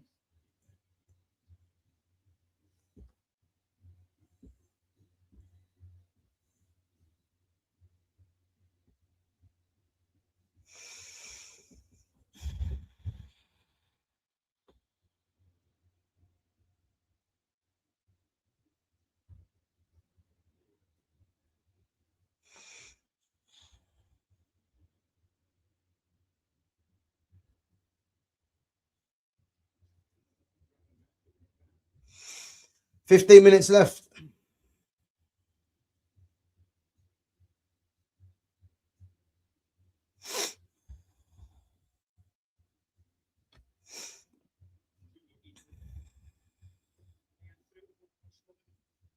Oh yeah, Tommy, that's yeah. But funny enough, our underlying stats were decent in terms of XG, PPDA, touches in opposition box, shots on target. You know what? Yeah, I hear all that. Yeah, and again, you see football. Yeah, football has been ruined by all this XG, PPDA, and all this other nonsense. Yeah, football's been ruined like this. Yeah, but I'll tell you one thing that stood out to me. Yeah, is that when you look at when he was at Sporting Lisbon.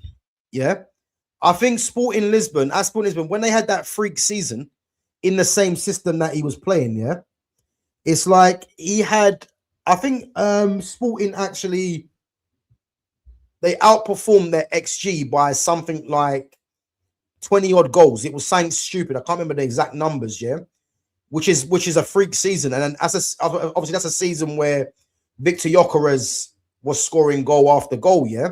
But what it actually tells you, yeah, it tells you that that was an anomaly season where you had a freak striker in that league. Yeah. And then you had the team, every single player outperform what they did. But that was never going to be replicated in the Premier League. It wasn't. And as you can see, Gyökeres has struggled. Yeah. And Amorim was an absolute disaster. So again, all this XG and stuff like that, it could have been better. You know, all this metric talk is part of the problem, because I watched with my own eyes, yeah. This team were poor. We could have been beaten by anyone. Like, it was just that bad. And, you know, I think all the revisionism for Amorim didn't make sense to me. Yeah. And we have to look at with Carrick, yeah. Carrick came in with no signings, you know, but there's a skill in getting players to play better, because Carrick could have come in and failed as well. But why did Carrick come in and not fail? Because Carrick just done what was necessary. Again, was I happy with the players that Carrick was continuously playing all the time? No. But Carrick coming to do a job. And the one thing, yeah, that has stood out from me for Carrick, because yes, the football hasn't been that great, but the one thing that I said that Carrick would do, Carrick is going to play the players that he believes can just get him in the conversation for getting the job for next season. And then he got the results and he got the job, yeah? Next season is going to be Carrick's test, because Carrick said the team are not playing the way that he sees fit. So when I hear that talk, yeah, I can only believe, yeah, good play. I can only believe next season we're buying more possession-based dominant players, yeah? And good play. Yeah, we're buying more possession-based players for one, and I expect off of that, yeah, all of our metrics will be good. You know, that's what I'm banking on. That's what I'm looking at. But to say that Amorim had a better stats and all that. Yeah, I mean, he broke all the negative. He broke all the negative records. That's what we need to be looking at. Like he can have all the XG and that kind of stuff. Yeah, all the negative records that have been stood for time, he broke literally all of them. So, yeah, man, it's crazy. It's crazy.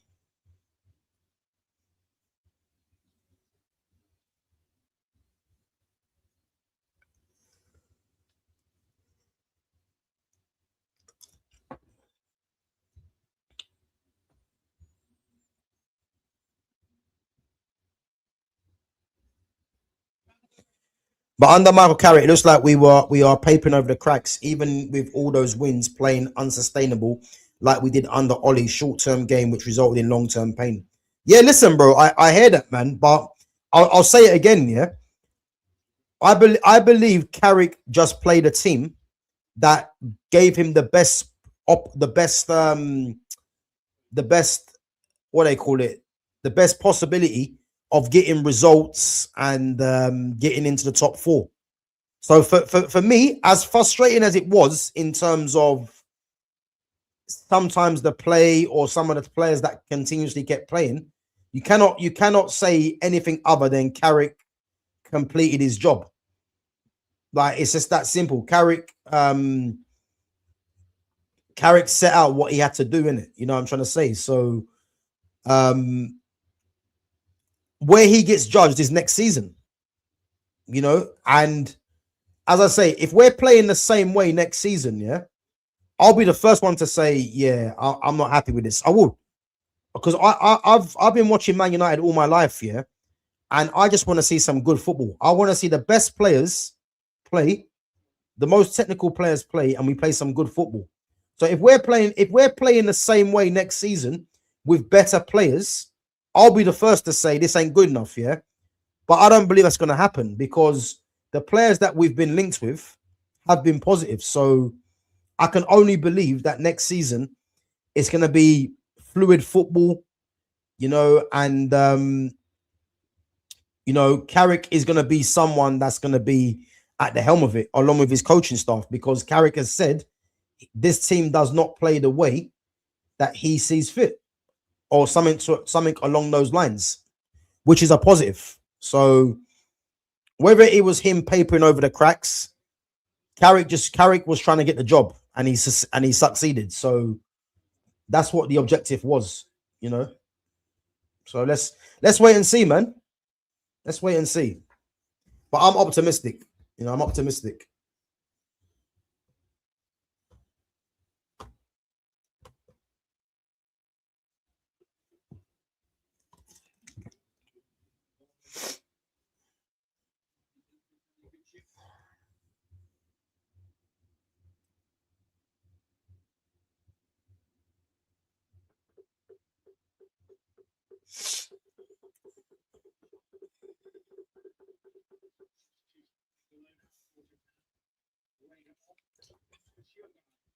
Let's see if Holland can hold on.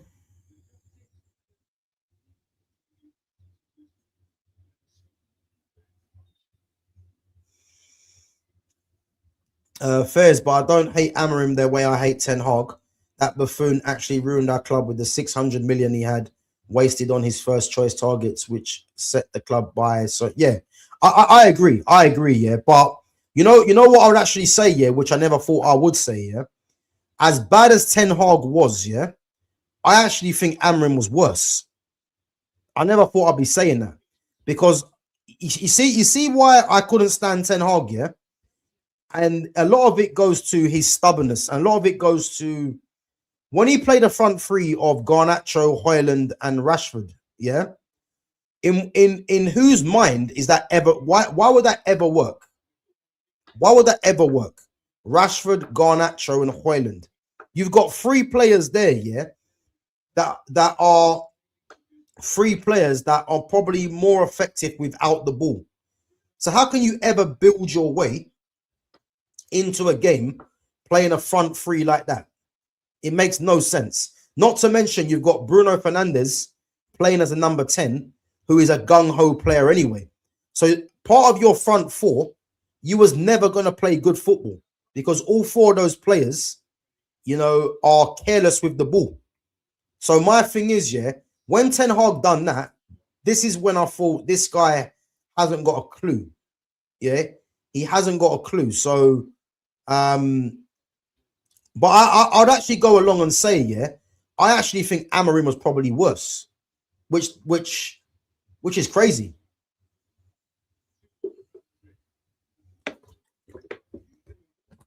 It's actually crazy, but I actually think Amorim was worse.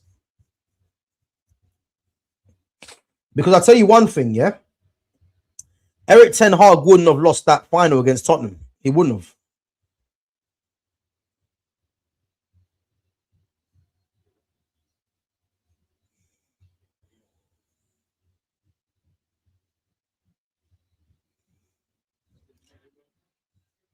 Oh, unlucky.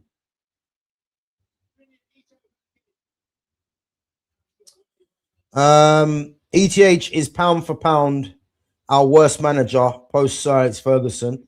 I will give Amorim credit for cleaning up the locker room and getting rid of the bad personnel. Amorim did leave the club in a better position than ETH. I disagree with that, man. I disagree with that. Again, big up for your comment, man. But I'm just not of the opinion to give Amorim credit, not one bit, because people can say that Amorim cleaned up the locker room. Yeah, I mean, him getting rid of Garnacho and players like that, them things are not really hard for me because Garnacho was never good. He was never good. This fan base just tried to force Garnacho because they wanted to keep Rashford quiet. That's basically all it was. He was never good, Garnacho. And the same people that were saying that Garnacho is going to find himself at Real Madrid are now the same people that are trying to crash it on Garnacho. Like, it makes no sense. Garnacho was never good. Yeah. I mean, yeah, I wouldn't say he cleaned up the locker room. I wouldn't go that far, man.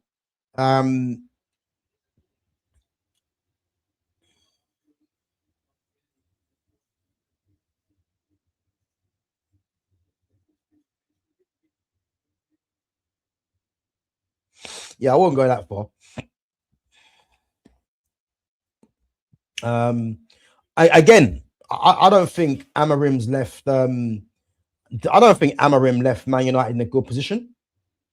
Not one bit. I can't give him credit for anything. Amarim. There's nothing I'll give him credit for. As I said, I think he's worse than Ten Hag. Good defending.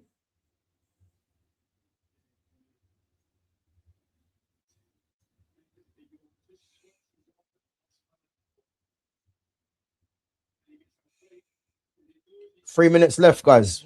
Make it two.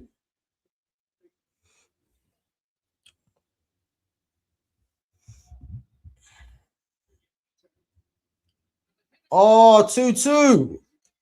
Header. I told you about Japan. I told you about Japan. Japan are a problem. 2-2. I told you Japan are a problem. I swear Japan, yeah, are undefeated as well in quite a few games.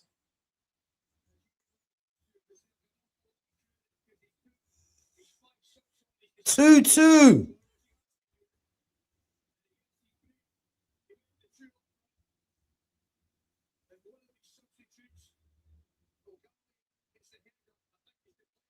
Let me see this. Van Dijk missed the header.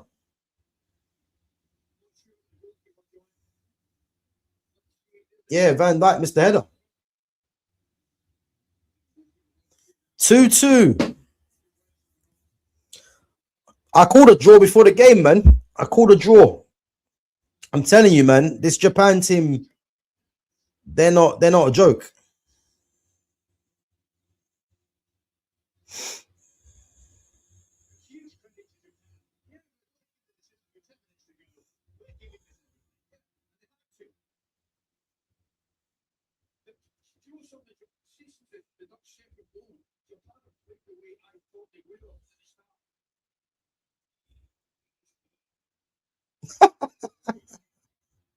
Referee just floored him.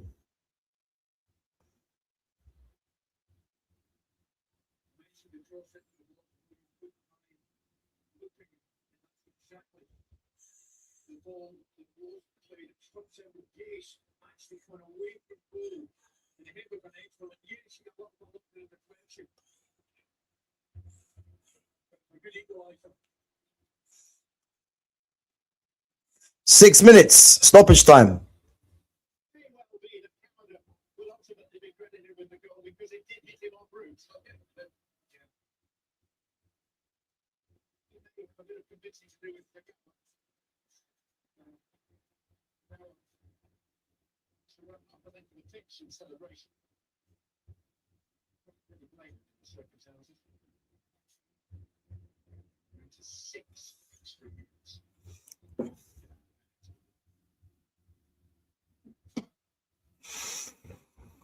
Guys, what you made of this game so far then?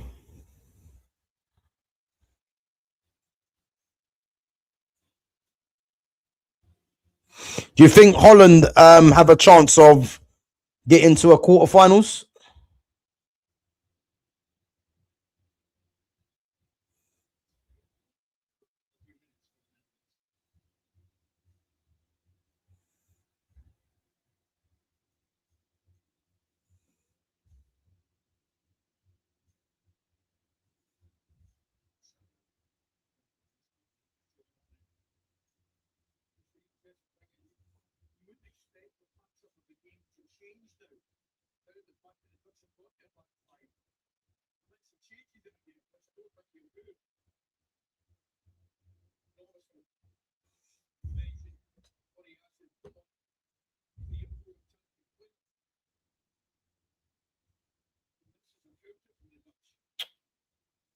Nothing.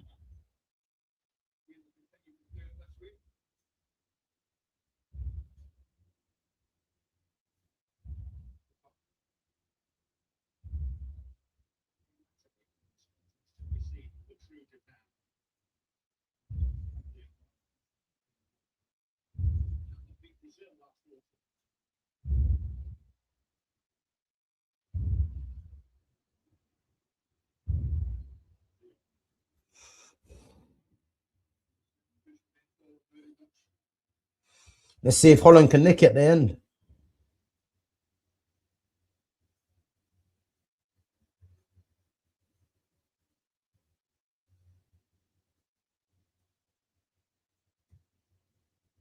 Good ball.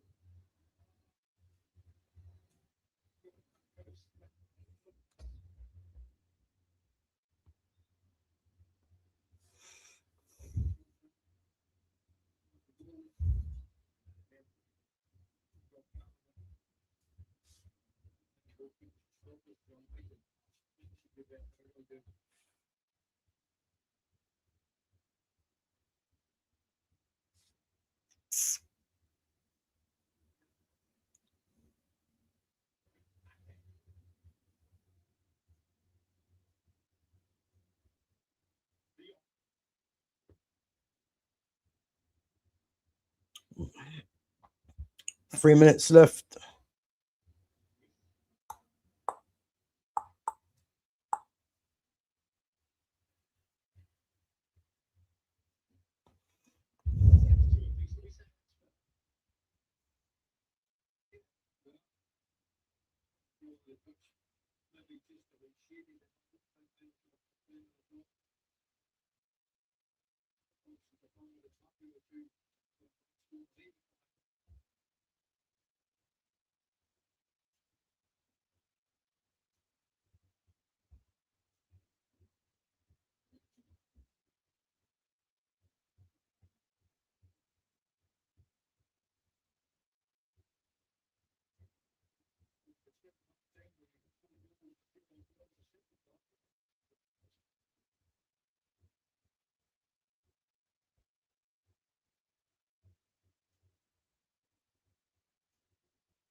Full time.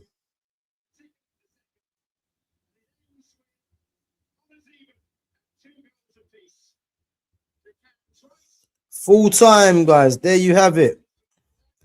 2-2. I did predict that as well, you know. I did think it would be like a draw because, yeah, Japan, man, they're going to cause problems in this tournament. I see Japan getting out this group as well, you know. I mean, I can't remember who's in this group. Netherlands, Japan. I can't remember who's in the group. But yeah, they're going to be a tough team to beat, man. But I think in the end, probably a fair result, you know, probably a fair result. And yeah, man, we'll have to see what happens for next game for both teams. But yeah, man, both teams, man, they're well, I'll definitely say Japan, man. They're going to be a tough team to beat. I think Holland will be disappointed. You know, they probably thought that they probably done enough, but happens, innit? But guys, big up yourselves for coming on each and every time. I'm gonna be live, guys, back tomorrow. Let me just check what time I'm back tomorrow. So yeah, I'm gonna be doing the Belgium and Egypt game. So Kevin De Bruyne versus Mo Salah, the two captains for their teams. So yeah, I'm gonna be doing that game. So that's at 8 p.m. Tomorrow, and then France Senegal on the 16th. And then England, Croatia, 17th. So yeah, guys, back tomorrow for Belgium, Egypt at 8 p.m. Again, if there's any Man United news, I might do a reaction to that. But yeah, keep your eyes peeled anyway for when I go live. And yeah, make sure you smash that like button on your way out as well. And make sure if you're new in there, you sub to the channel. And yeah, as I said, man, 2-2, Netherlands, Japan. Not really a surprise, you know, two decent teams. But yeah, man, I think both teams will probably be satisfied with that in the end. But yeah, we'll wait and see. But yeah, guys, back tomorrow, as I said, 8 p.m. for the Belgium versus Egypt. Big up yourselves for coming through each and every time. And yeah, make sure you smash the like button on your way out. Make sure you sub if you're new. Make sure you share the channel as well and hype the channel. And yeah, I'll catch you guys tomorrow. Take it easy.